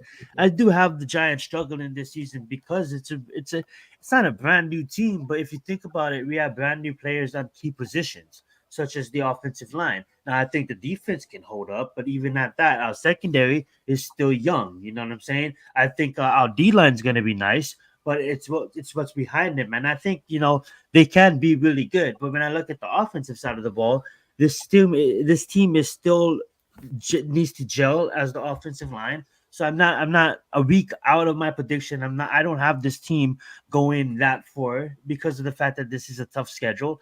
Yes, the NFC is the weaker conference, but it got a whole lot stronger this offseason. And Mac was right. He's 100% right. The fire should have already been lit under Daniel Jones. And I think it just turned up the heat because of the fact that I think he kind of finally fucking feels the pressure that he knows that he's holding this fucking team back. And if you don't succeed with all these players I just mentioned, I'm not saying that Theo Johnson and Tyrone is gonna be all pro in their first year, but their ceiling, I believe, is high. And I'm not saying all pro in the first year, or even the second year, even ever. All I'm saying is they can really do something for this team that can elevate this roster to levels where Daniel Jones actually looks decent. And if that happens, then I will be happy still in the game here or there against teams that maybe I had us losing, and maybe we still a game because not of Daniel fucking Jones, but because of Malik Neighbors, maybe because of Tyrone, maybe in the later weeks 15, 16, 17, and Tyrone has adjusted. Maybe he comes and from a special teams returner. Now that it's a little bit different, but he's still gonna play a role on special teams. Maybe he can become the starting running back, not really taking a big role away from Singletary, but taking more snaps, maybe taking some snaps away from Singletary, and maybe Malik Neighbors and maybe Theo Johnson can win us a game where maybe Daniel Jones wouldn't have won us if he didn't have saying his name. So that being said, I honestly I'm saying his name because I don't think it's going to be as bad as we think it's going to be. I think he is the bad quarterback, and I think we're going to get rid of him. But I think Daniel Jones is going to throw for good numbers, but just not have that much wins. Well, he's going to throw for 1,000, but he's not going to be 60-yard passes downfield. Like I explained, if he throws 4,000 yards, he's not going anywhere. No, it's hold up. He's like give me 1 second, Adam. Take your hatred of Daniel Jones out of this point I'm about to make. Nope. I just said that. I'm not changing my point. I just said that I still have us winning 7 and 8 games. That doesn't take us to the playoffs, right? What I do have it going is Malik Neighbors is the kind of receiver that is going to put up fantasy numbers. He's the kind of receivers that you can throw him a 6-yard slant and he can take it for 50. That is 56 credited to Daniel Jones. So when Daniel Jones is putting up 250, 300 yards a game passing, everybody's going to be praising Daniel Jones, and he's going to get like 4,100 yards with that 21 to 25 touchdowns, maybe 27 touchdowns, 12 interceptions kind of work, maybe 600 yards on the ground, and that's a fully fucking healthy season. That's not if he sees the fucking bench because he's hurt again. My hatred hasn't turned against Daniel Jones. What I am saying is I think these rookies that we are bringing in can elevate this team when I really sat down and I really thought about this, I'm like, you know what? I'm not so mad about who we drafted. Like, I wanted to go quarterback so fucking badly that it kind of like misled me to kind of just like bash on these kids. But now when you're actually seeing these kids work, I know every other NFL team has improved, but we maybe got some special talented pieces here that in the white coaching system with Brian Dable finally fucking calling the games, the plays, the reason why we brought him in here because he was a so and so fucking quarterback guru, offensive fucking mind, and then we hand off the fucking play calling to Matt Caffrey. It doesn't make any sense. So finally that he's calling the fucking plays and maybe we have some rippings. Maybe we see the Giants finally look pretty good on offense. Will that translate to wins? Probably not.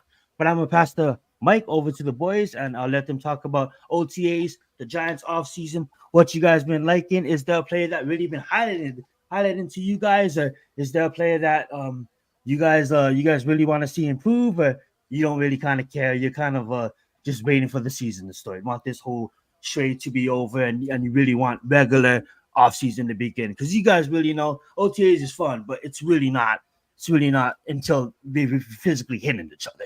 But I'll let the boys take it over. First off, it's OTAs. It's practice. I don't give a shit about it because it doesn't mean a goddamn thing until September. Second off, Exactly what I just said. You're off the island of Daniel Jones. We'll you can come back at the end of the year if all things go the way. Hey, hold on. How are you kicking off the island if I didn't? I still. You said he got 4,100 yards and 21 touchdowns. So you're letting your hatred of Daniel Jones get in the way of the weapons around you? I'm not trying to start a debate with you, Adam. All I'm trying to say is no. Just because I think he's gonna throw for that's his ceiling. I'm not saying I'm trying to get rid of the guy. Ceiling. I'm not trying understand. to keep the guy. I don't if he throws for 4,100 yards and we don't make the playoffs, we're getting rid of Daniel Jones. No, we're not. No, we're not. No, you're not. I'm not going to debate you on that. I'm going to let you have your time. If that guy throws 4,100 yards and 21 touchdowns, I'm sorry, he's going to be the quarterback for the next 3 years. If Daniel Jones has the same numbers he put up in 2022, and we have a losing record, I don't think he should be the quarterback. I believe I don't want to take too much time away from your take. I don't want to cut you off. That's what I don't want to do. What I will say this is, like I explained in my point, when you go back and you look at the film at the end of the fucking season, any clear-minded coach, when there's going to be games or the game's on the line and Daniel Jones chokes and Daniel Jones fucking doesn't do the thing that he doesn't do, Dable's going to see us. And that's the reason why we're going to go 7-10. That's the reason why we're going to go 8-11. Because Dable will see that. Dable will see the mistakes that Daniel Jones is making. And he knows that with the roster around him, we bring in a young Quinn Ewers, we bring in a young Monroe, we bring in a young Carson Beck, we bring in a young player, maybe a Dylan Gabriel. They can really execute because the team is really built. So just because Daniel Jones is having all these numbers, that's not because of him. That's because he's throwing at 6 yards and Malik is taking at 50. That's my knock on Daniel Jones. I don't think stats is going to define on him keeping his job or not. It will. Maybe I'm saying it slightly. I don't mean to be rude, but maybe. Anyways, OTAs. Yeah, I'm done. My point's over. You're not understanding my thought process, so it's over. All I'm going to say is this: if Daniel Jones throws 4,100 yards, they're not going to get rid of the guy. I'm sorry. They kept the guy for 15 touchdowns. Now you're giving him 20 and 4,100 yards. I don't look at 4,100 yards as special in this NFL. I'm sorry. I'm looking at 48, 5,000. I'm looking at 46, 4,100, Adam. I mean, like, come on, bro. That's not that special, bro. Half the 25% of the league does that, bro. 25% of the league eclipses for 1,000 nowadays. I'm just saying. Continue. 25 quarterbacks, not 25% of the league. All right. Well, never mind. I'm done. It's cool. Go on. OTAs, but. Yeah, it's your point. It's your point to talk. I'm not trying to get you heated. I'm just flipping two pictures. It's not about this. Ain't about that. It's just about the Giants. OTA. I'm not absolutely drinking this Kool-Aid. I drank the Giants. Kool-Aid last year. I drank the Kool-Aid 2 years ago. I drank the Kool-Aid every goddamn year. I'm not drinking no more damn New York Giant Kool-Aid. I love the New York Giants. They my squad, but nothing matters until September for me anymore. Absolutely. I don't care what they're doing in OTAs. I don't care what they're doing in July and August and fucking training camp. I don't care what they're doing in the preseason games. I just care So, about what they do in September. And until they come out there in September, ready to ball out and show me something, then that's just what it is. That's all that matters to me anymore. I don't care. They're going to look good. They're professional football players. They're going to look good in practice, in shorts and no defense and no nothing resistance. They're going to look good. Daniel Jones is going to look great throwing the football. Malik Neighbors is going to look great. Everybody, the rookie running back that they've been talking about all week, the guy they drafted in like the 5th round or whatever, he's been looking so great in practice. We may have something special here with this kid. I don't care until they do it in September. I'm not drinking that Kool-Aid. I'm not setting myself up for that bullshit again. I'm not doing it. I love myself too much. I'm not setting myself up for it. Until they show me something in September, I don't care about anything else that's going on right now in the off season. Until it's cool. Brian Burns, Kayvon Thibodeau, you're building this nice bond together. And until I see it working together on the field in September, it doesn't fucking matter to me one iota. All looks good on I paper. bought into all this off-season hype over the last couple of years. I've bought into it. I've continued to buy into it. I'm not doing that anymore. I refuse to. September is what matters. September is what counts. And until this team looked so amazing all off season last year. Oh, Darren Waller. Oh, he got the weapons that Daniel Jones needs now. He's gonna come out there. He's gonna air it out. It's gonna be crazy. The offense is gonna be out of control. And I bought into all that hype. And I bought into all of it. Yes, I bought into all of it. I'm not And buying this team came out there week 1 against Dallas last season at home and got shut the fuck out. Shut out at home in the season opener against your division rival. We didn't score a point until like the second. That right there is no way to start a season off. That's no way to start a season off, man. And I'm done with this. Like I said, I love this team with all my heart. Daniel Jones, look, you know how I feel about him right now currently? Absolutely. At the end of the day, got to suck it up. He's the damn quarterback for another year at least. Got to suck it the hell up. It is what it is. I hope, wish him the best. I just don't believe that I will. I just don't believe that we're going to get what we need from him. I just don't believe that based off of his body of work. At the end of the day, do I have to somewhat support him right now? I guess I kind of have to just for the sake of the team. But that's the point right there. I'm not like you don't have to, man, because you can support him if you want to because you're a Giants fan. But that's why I think you guys understood my point. I don't like when I met the players elevating Daniel Jones at his ceiling playing full games. I'm not going to go back to that number because it really upset people. But at the end of the day, like I'm just tired of. I haven't been on the Giants.com. I haven't really been in the loop. I've been focusing a lot about work. And yes, I do understand this is not at you, Mac. This is not at you, Adam. I do understand the hatred of the Giants right now because the fan base had a drought for 10 years. But at the end of the day, I am not the fucking human that can come on a podcast and keep on bashing and bashing and bashing. And let me point this out again. I don't want to offend anybody. This is not at you, Adam. This is not at you, Mac. I can't with the negativity. So what I tried to do was try to just get the OTA and practice and besides Daniel Jones, because I don't believe in Daniel Jones. I think we're still gonna go fucking 7-10 and 8-11, whatever. Fuck, my math doesn't add up. I just believe that for fantasy wise, these kids like Malik Neighbors will go out there and look good. It's not because of fucking Daniel Jones. It's because of Malik Neighbors. So when Daniel Jones has all the fucking not all the numbers, when Daniel Jones pretty has fucking decent numbers, it's not because of Daniel Jones. It's because of Malik Neighbors. But at the end of the day, I'm just tired of every time it seems like we've been talking about our team after post-draft, it's been just really, really either negative or either really just aggressiveness towards the team. Or at the end of the day, I don't give a fuck about the Giants. They're never on my fucking mind. The Giants are never on my fucking mind until I come to Premium Takes and we're talking about the Giants. So at the end of the day, it's like I'm fucking watching hip-hop videos. I'm fucking watching fucking gaming videos. I'm going to fucking work. I'm watching Survivor. I'm watching fucking the new shows on Netflix, the roast of Tom Brady. And then all I try to do, I'm not at you guys, but all I was trying to do was just talk about the Giants and keep it positive for once. But I bought out his name, Baltimore, and shit hit the fan. So I apologize for just trying to be positive and talk about this team, Adam. And I don't give a fuck about your island. I'm still your homie, though. Let's get it. Continue, Mac. It was just a misunderstanding. I think your hatred to Daniel Jones really got in the way of what I was trying to say, and I kicked me off yard, and I'm not gonna be back. I got kicked off. Got voted off fucking Survivor. Maybe I'll come back in another season, but it's really rare. Continue, Mac, and then pass the mic over to Adam because he really didn't have a take. He was so caught up in fucking Daniel Jones. But continue, Adam. Say his fucking name, you lose your fucking mind. My gosh, I need to go take a walk.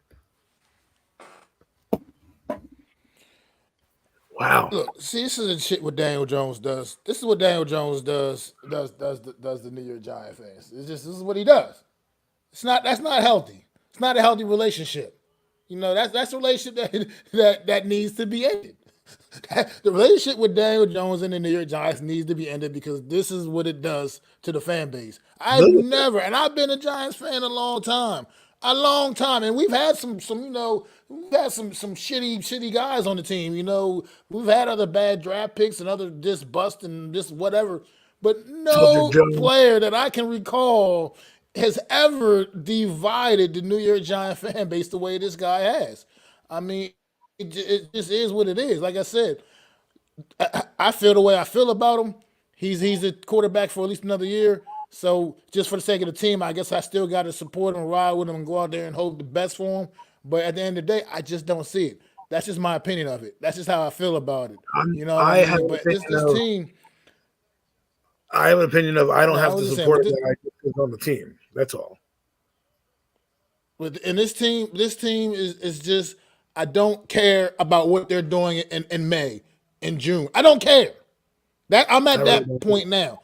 I cared about all of that before in the past, and I bought into the hype. This team I just thought was going to be so great last year. It was going to be one of those big surprise teams. We're going to come in there and really challenge for the division title, everything. I bought in all of that hype. Not doing it again.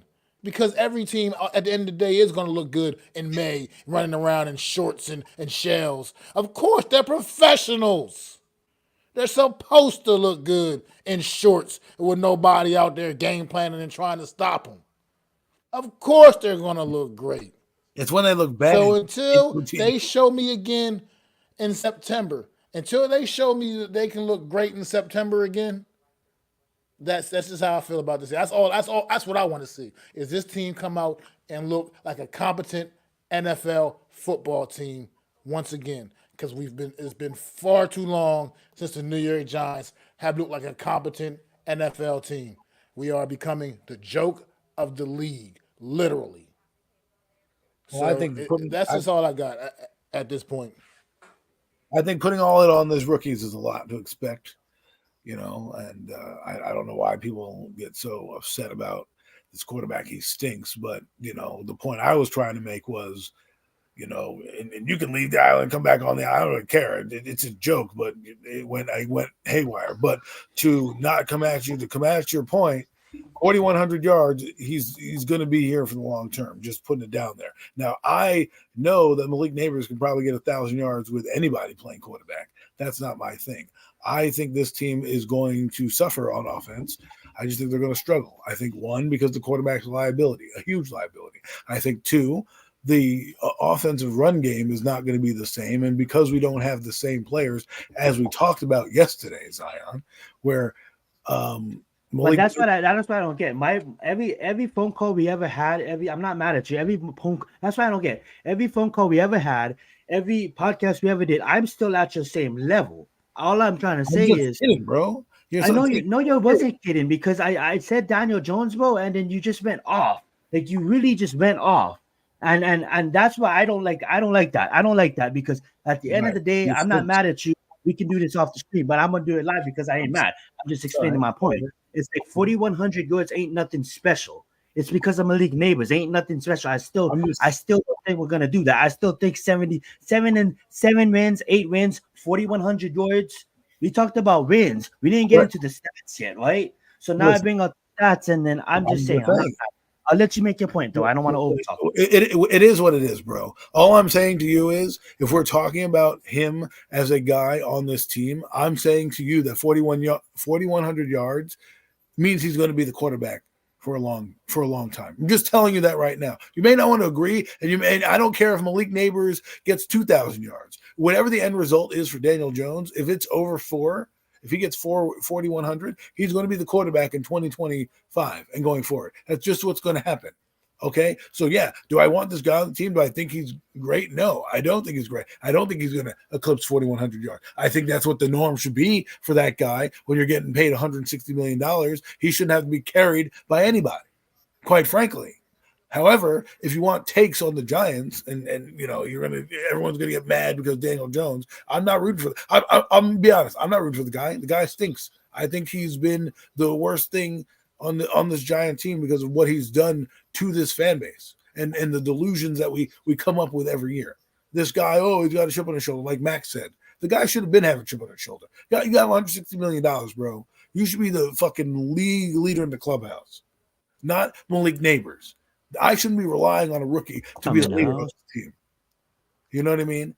As far as talent-wise goes, the offense is going to be a fucking liability. Okay, it is. We brought in 3, 4, 5 blocking tight ends. That's what we fucking did. Okay?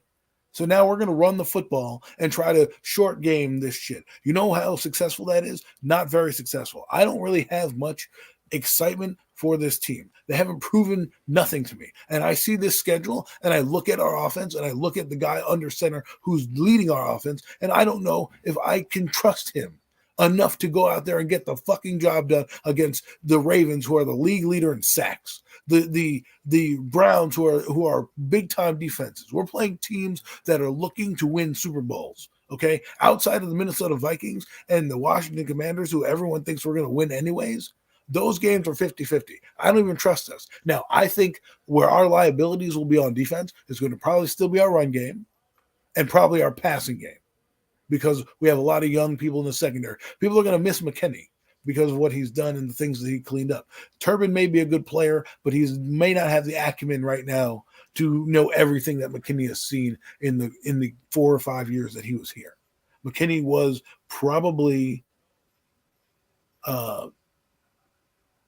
the defensive MVP, last year, because the unsung plays. Newman is still young too.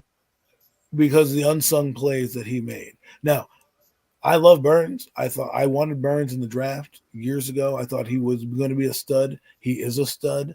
There are things I love about this team. So I don't want people to get it misconstrued when I go about the quarterback and joke about kicking people off an island because the quarterback stinks. This team has some good pieces around it.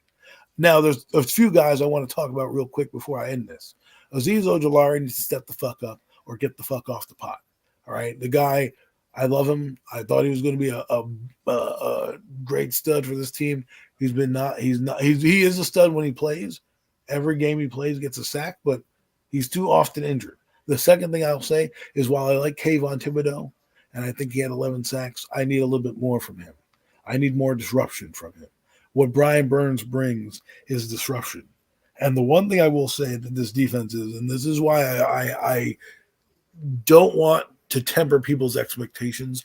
If you think we're going 11-6, fine. You think we're going 10-7, whatever. You think we're having a winning record, great. The things that I'm seeing on paper don't afford me that thought process. My thought process is, defensively, we're going to have to gel. And the defense that was run by the previous defensive coordinator had a lot of turnovers. This defense that we're running now is not about turnovers. It's not about blitzing. It's not about bringing 7, 8 guys. It's about bringing 4, maybe 5 guys, creating pressure. So that may be a bend but don't break defense. They were the best defense in the red zone last year, which means they let you get yardage, but they don't let you score touchdowns. So those type of defenses tend to break, and we play some decent offenses this year. So it's going to be a struggle for the Giants, because I do believe offensively, if they take out Malik Neighbors, you still have to prove with Jalen Hyatt, you still have to prove with Wan'Dale Robinson, and you still have to prove with Theo Johnson. And asking Theo Johnson to exponentially be this tight end on Darren Waller's level is not fair to a 4th-round pick who has got to get his feet wet. That's why I think the Giants are going to struggle, and they're going to run the football more. I don't think Devin Singletary is as dynamic as Barkley, but we'll see. But that's all I have to say on the Giants. It's OTAs. It's fucking May. People Well said, well said, well said. That being said, though, I do want to bring up another topic, but before I get to that, I'm not gonna go around in circles. Um, I just me and Adam have similar takes in the win record. It's just how we get there. I still have us going 7-10, but there's a game where we can lose by 25 and put up 10 points, but then there's another game where we can put up 34 points or 44 points, and all the stats at the end of the season is skewed because one day Daniel Jones is throwing for 300, and the other game he's throwing for 95. Then that being said, it's a new day and age in the NFL, and defenses have every fucking obstacle to get past. So when you have someone like Malik Neighbors, I just feel like we're still going to struggle. Adam laid everything out on the line, which I did love. A lot of things he absolutely facts. What I've been agreeing with him the whole season. We have a lot of stuff to fix. One player goes down, who the fuck's gonna step up? Our roster is literally being carried by a guy that shouldn't even be in the fucking NFL, that should be playing in the UFL. But at the end of the day, they still need a job at the offensive line. It is going to be a struggle this whole season. But where we do have our struggles, we're going to have a game where Malik Neighbors is going to be Malik Neighbors, and maybe he might get over 200 yards. And then when Malik Neighbors get that 215-yard game, that 215-yard game is also a Daniel Jones game. So Daniel Jones will secretly look good, but really just obviously be bad. But Adam has a good point, which who knows what could happen. I don't hold a fortune, cookie. I'm not a fortune teller. But that being said, if Daniel Jones has 41 yards and he has a bad season when they put on the film, and that most of that 41 yards is coming from Malik Neighbors, I think we get rid of him. Adam says other way. Adam agrees to disagree. So that being said, I don't want to get emotional, but I will stop. I was just trying to bring up the Giants and bring up the NFL to fill some time and to talk about the NFL because we're a podcast here. But seeing that you guys don't want to talk about the Giants, we will lay off with the Giants until the season. And I'm being 100 right now because I was never trying to rustle any feathers or poke any holes. And I understand that was a joke, Adam. But at the end of the day, like, I understand how that can see how just the confusion like that can stir the pot. And I apologize for getting mad. We'll take it off there. We'll take it off here. Absolutely. No Mets, Jets. What's up? Thank you so much for being here. And I'm actually go ahead, Matt. Let me chime in real quick with something. Just real quick. If your motherfuckers right here, you sports fans out here in the world, if you ain't got your TVs locked right now to TNT, you are missing an epic example of NBA playoff basketball right now. The Dallas Mavericks and Minnesota Timberwolves are putting on a fucking clinic. This game is awesome. It is in the fourth quarter, 3.5 minutes to go. Minnesota up 102-101. This game, they're going tit for tat, shot for shot. These guys are putting it on the line. The stars are showing up in this one right now. Kyrie Irving playing absolutely out of his mind in the second half of this basketball game. Luka is doing what Luka does. This game right now is epic right now. It's going right down to the wire. Just had to come with another update with y'all real quick. Absolutely. What's the score, man? It's been great. This has been compelling. It is 102-101. 102-101. Minnesota. That's a close game. Minnesota, absolutely. 102-101. 102-101. Minnesota absolutely put in that work. That Mavericks actually put in that work. That being said, though, I know we talked about this, and I think this is a fun way. It's a 1 hour and 42 minutes, and I think this is a fun way to end the night. We brought it up before the show went live, and I'm gonna turn the mic back over to Adam.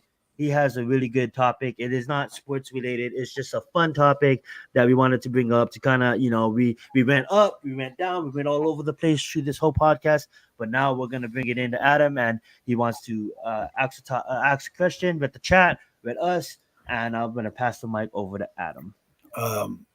Everyone, the question is, who is the better comedian, Dave Chappelle or Kevin Hart? My vote will always be Dave Chappelle due to the fact that I loved what he's done. I think he's our modern day Richard Pryor. And some of you may not be old enough to know who Richard Pryor is. Look him up. He was pretty good. One of the best legends. But what Dave Chappelle has done with his sketch comedy not many people can rival Saturday Night Live and kind of take an audience to new heights. He changed the game. He picked on every race, every color, every creed, everybody. He had kids in the hospital he made fun of in some of his videos and stuff.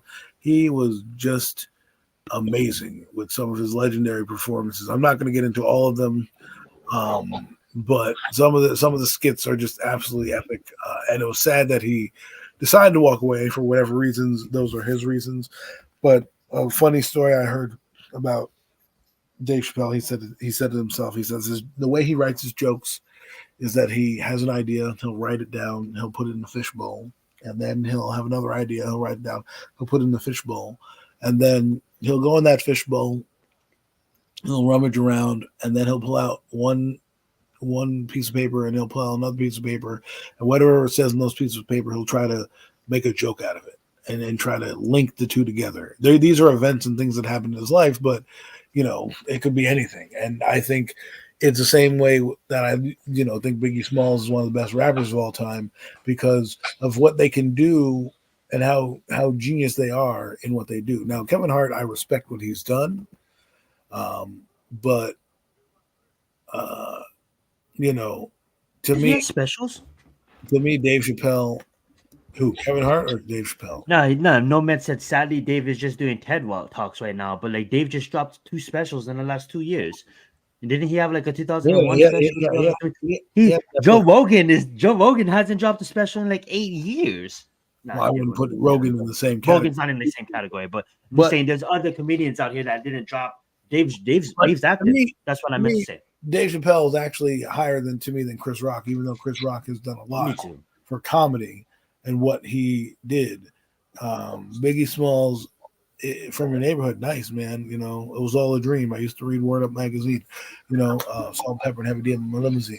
But really what I wanted to just say is like Chappelle to me kind of epitome. There's a lot of comics. I loved what Chris Rock was in the late 90s, and then what Chappelle has done for me and so some of his movies and the things that he's pioneered, I think is pretty good. So I'll let you guys talk about it. Bernie Mac, absolutely.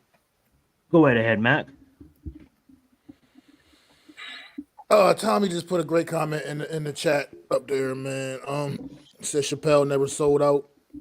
And one of the best. Rest in peace, Bernie. Bernie Mac is my favorite all time. Bernie Mac is the man. I wish he was still here. He'd be still probably killing it on the stage if he was, because that was the entertainer that he was. To me, there won't be another Bernie Mac. I know this is about Dave Chappelle, Kevin Hart. It's okay. I've always been more of a Chappelle guy for sure, because Chappelle definitely, to me, Chappelle was never scared to push that envelope a little bit. He was going to move the needle, man. He didn't.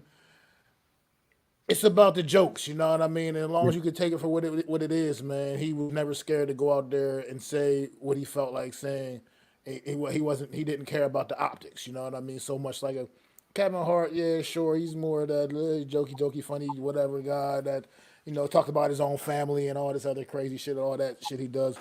But Chappelle just came off more real, more raw, to me.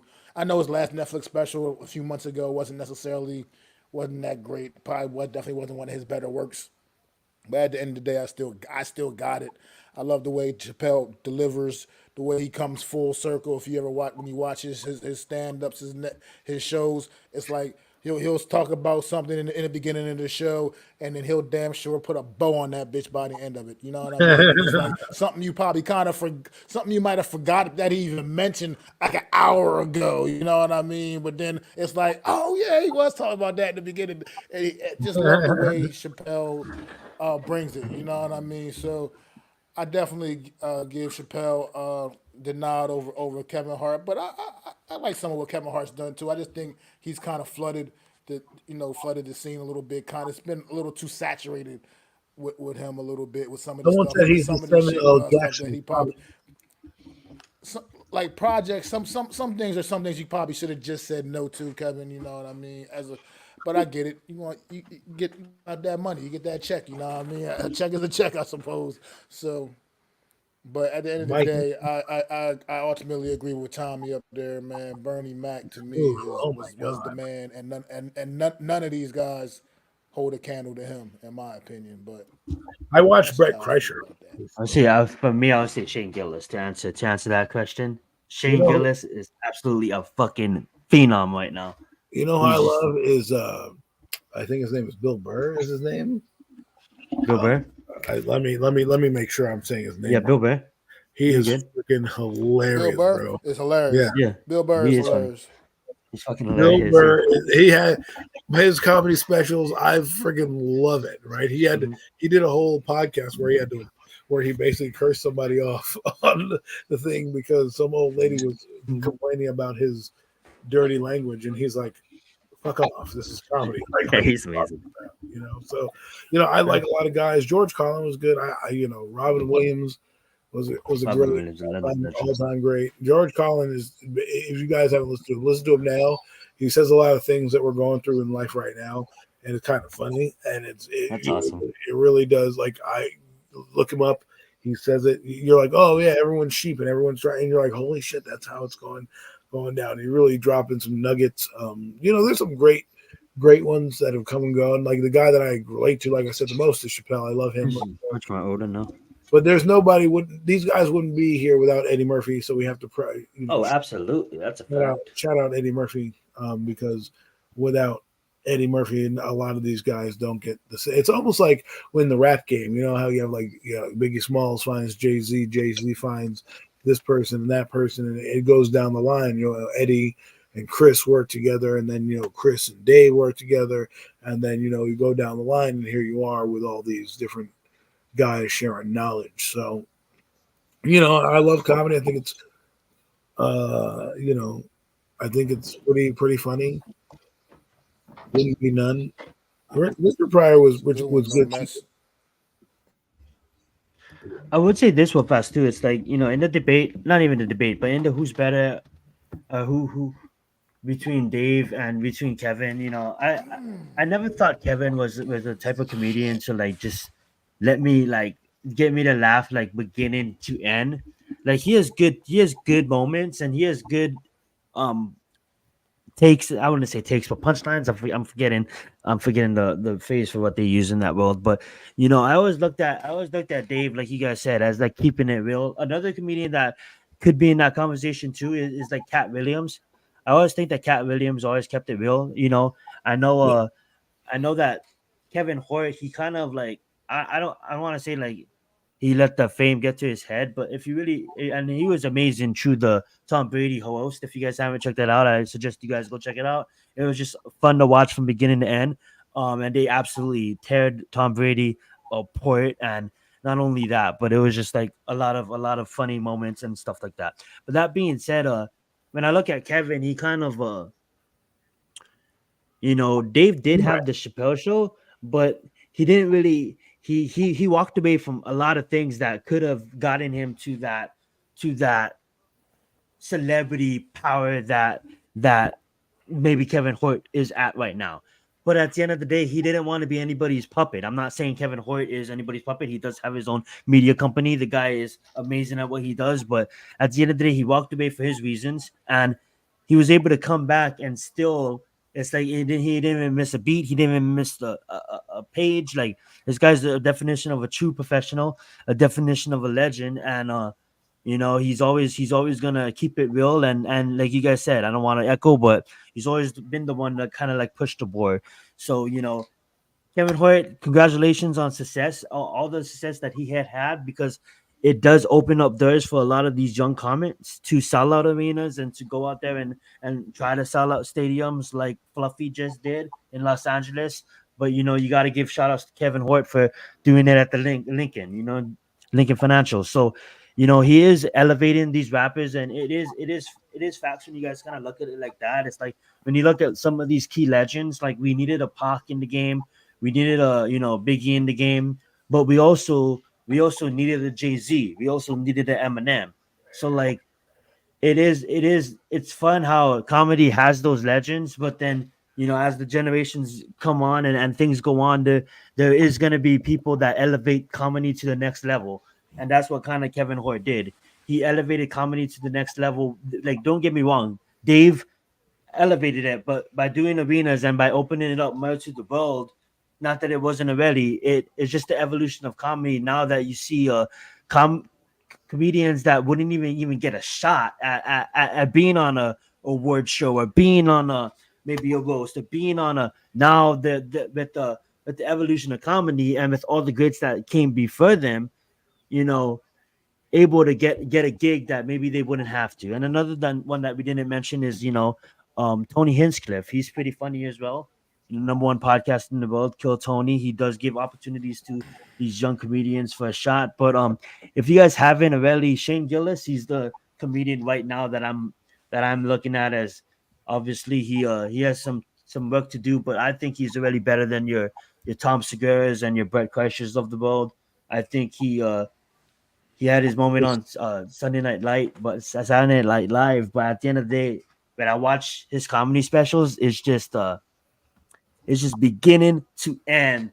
Like, I don't know, but I'm just laughing. There's moments, and then there's like real laughter, and I think he is real laughter. And as far as Joe Rogan, to bring up this comment, I think he's a he's a he's good for the business because he's like a producer in a sense. If it was rap, he kind of brings a lot of comments in. He gets comments in front of people that they would never be in front of. So Joe Rogan is a good ambassador to the comedians, and he is a comedian himself. But I don't put him that high on my list as well. Continue, guys. I'll let you guys go. I think Mac had something to say. Now I was gonna add, put a question up there a little while ago, asked about our best favorite stand up all time or whatever. Mm-hmm. And I agree with what he had put down as Raw. For me, it's Raw. Just growing up in the '80s, 47-year-old. I'm 40, I'll be 47 in a couple of months, in another month at least. I mean, and Raw to me is the OG of stand up comedy specials for me. It's like the OG kind of. Which It's probably just wouldn't be Eddie nothing Murphy without. Raw. That shit's epic. You'll never forget. Never forget Eddie Murphy Raw. Mm-hmm. I got McDonald's. I got McDonald's. I never can stop hearing that. You know what I mean? When I think it, so I love Eddie Murphy Raw. That was definitely for me just at that time. Just probably just because of the era I grew up in. I know there's been so many great ones What about before the and Italian after guy? that, but it's The Italian but guy I in the just fight. You know what I absolutely mean? yeah, I just loved Raw. And another platform for comedians back when I was coming up, the Def Comedy Jam, man, put a lot of these Yes. guys on the map. We're talking Martin about like Lawrence, Dave Chappelle and Tucker. Bernie Mac and these Oh guys. yes. Def Comedy Jam is the show that put these guys on the map. That platform Russell Simmons provided, man, every weekend on HBO. HBO, man. That was definitely the show. Martin Lawrence was the host. Yeah, Def Comedy Jam put all those. Like I said, that's where these guys all were made pretty much famous. Was from the Def Comedy Jam platform. A lot of us wouldn't even know who a Steve lot of these Harvey. guys are if it wasn't for Def Comedy Jam back in the day. Steve Harvey. I mean, I remember Steve Harvey looking kind of like his first time on Def Comedy Jam. I swear to God, he came out there. Yeah, he had a suit on, but it ain't like the Steve Harvey suits now. You know what I mean? Like Yeah. it's just he looked like kind of like it's a very much a broke version of himself today. What we know of Steve Harvey today, man. And all GL these guys, Huber. like I said, I remember Bernie Mac being hungry, starving out there on Def Comedy Jam, just trying to make a name for himself. Tracy So Morgan. definitely, yeah, all these guys, like you said, you can just the list goes on and on and on with these guys, Mac, I would man. say this though. It's not Def Jam Comedy Jam, but it is definitely a show right now where a lot of I'm not in What did I the just miss? Jesus. I'm not in the I'm not in the nose. I'm not really that big of a fan, but I do know that Kill Tony, a lot of people coming off of Kill Tony is actually making a name for themselves, and he does give comedians a great way to start off. So obviously that's not Comedy Jam, but some with BET Comic View. I know Comedy Central had a lot of shows back in the day as well, but I'll let Mac finish his point. Let's get it. Oh no, that was it. I was just I'm sorry. This game is just out of Oh control, no, man. absolutely. We're about to This end it. game is out of control. Absolutely, we're about to end the stream here. I just want to say thank you guys so much for joining us. Shout out to everybody that Oh is my in the God, comments, and Lucas. I'm gonna let Mac do the honors of closing us out. Unless Adam, do you have anything else to say? No. All right, let's get it. All right, Mac, the mic is yours. All right, but before I go, man, Luca just hit a 3-point shot, 3-pointer with 3 seconds to go on the clock. The Mavericks are now up 109, 108 with 3 seconds to go. Still anything can happen, but this game has been absolutely incredible, man.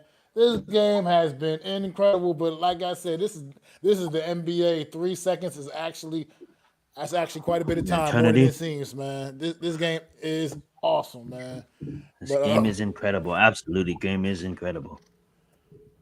Says no oh words. man, and it has now gone to final. It has gone to final, man. Dallas But Mavericks up 2-0. and the Dallas Mavericks are now officially up 2-0. This game has gone to final. Dallas wins 109, 108, and an absolutely epic game 2 over in Minnesota. Dallas Mavericks have now put Minnesota's backs completely against that wall. This is going to Mets be they got are going to be a Mavs tough winning the out. championship. They are going to be a tough out for whoever comes out of the Eastern Conference. Or, this series ain't over yet. I ain't trying to count Minnesota completely out, but they lose the first 2 at home. We saw how that affected Denver Nuggets in last round against this same Minnesota team.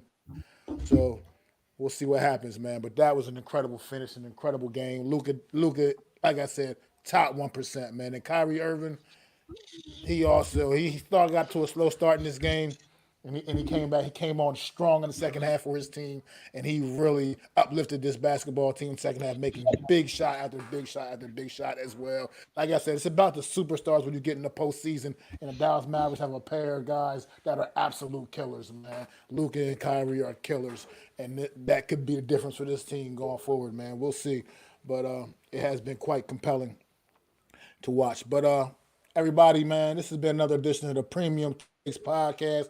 We really appreciate you all tuning in once again on this Friday night, hanging out with the Horsemen, man. It's almost a year for our guy NYG Jeffrey T, man, the one and only Jeffrey Turner, man. He is still missed and still loved by us all, man. So we're closing in on that year anniversary of his death, unfortunately. But he's always going to still be here with us, man, in spirit, no matter what, man. Let's all please get them 4s up. And you tuned in late and you want to check out what we were talking about earlier in the show.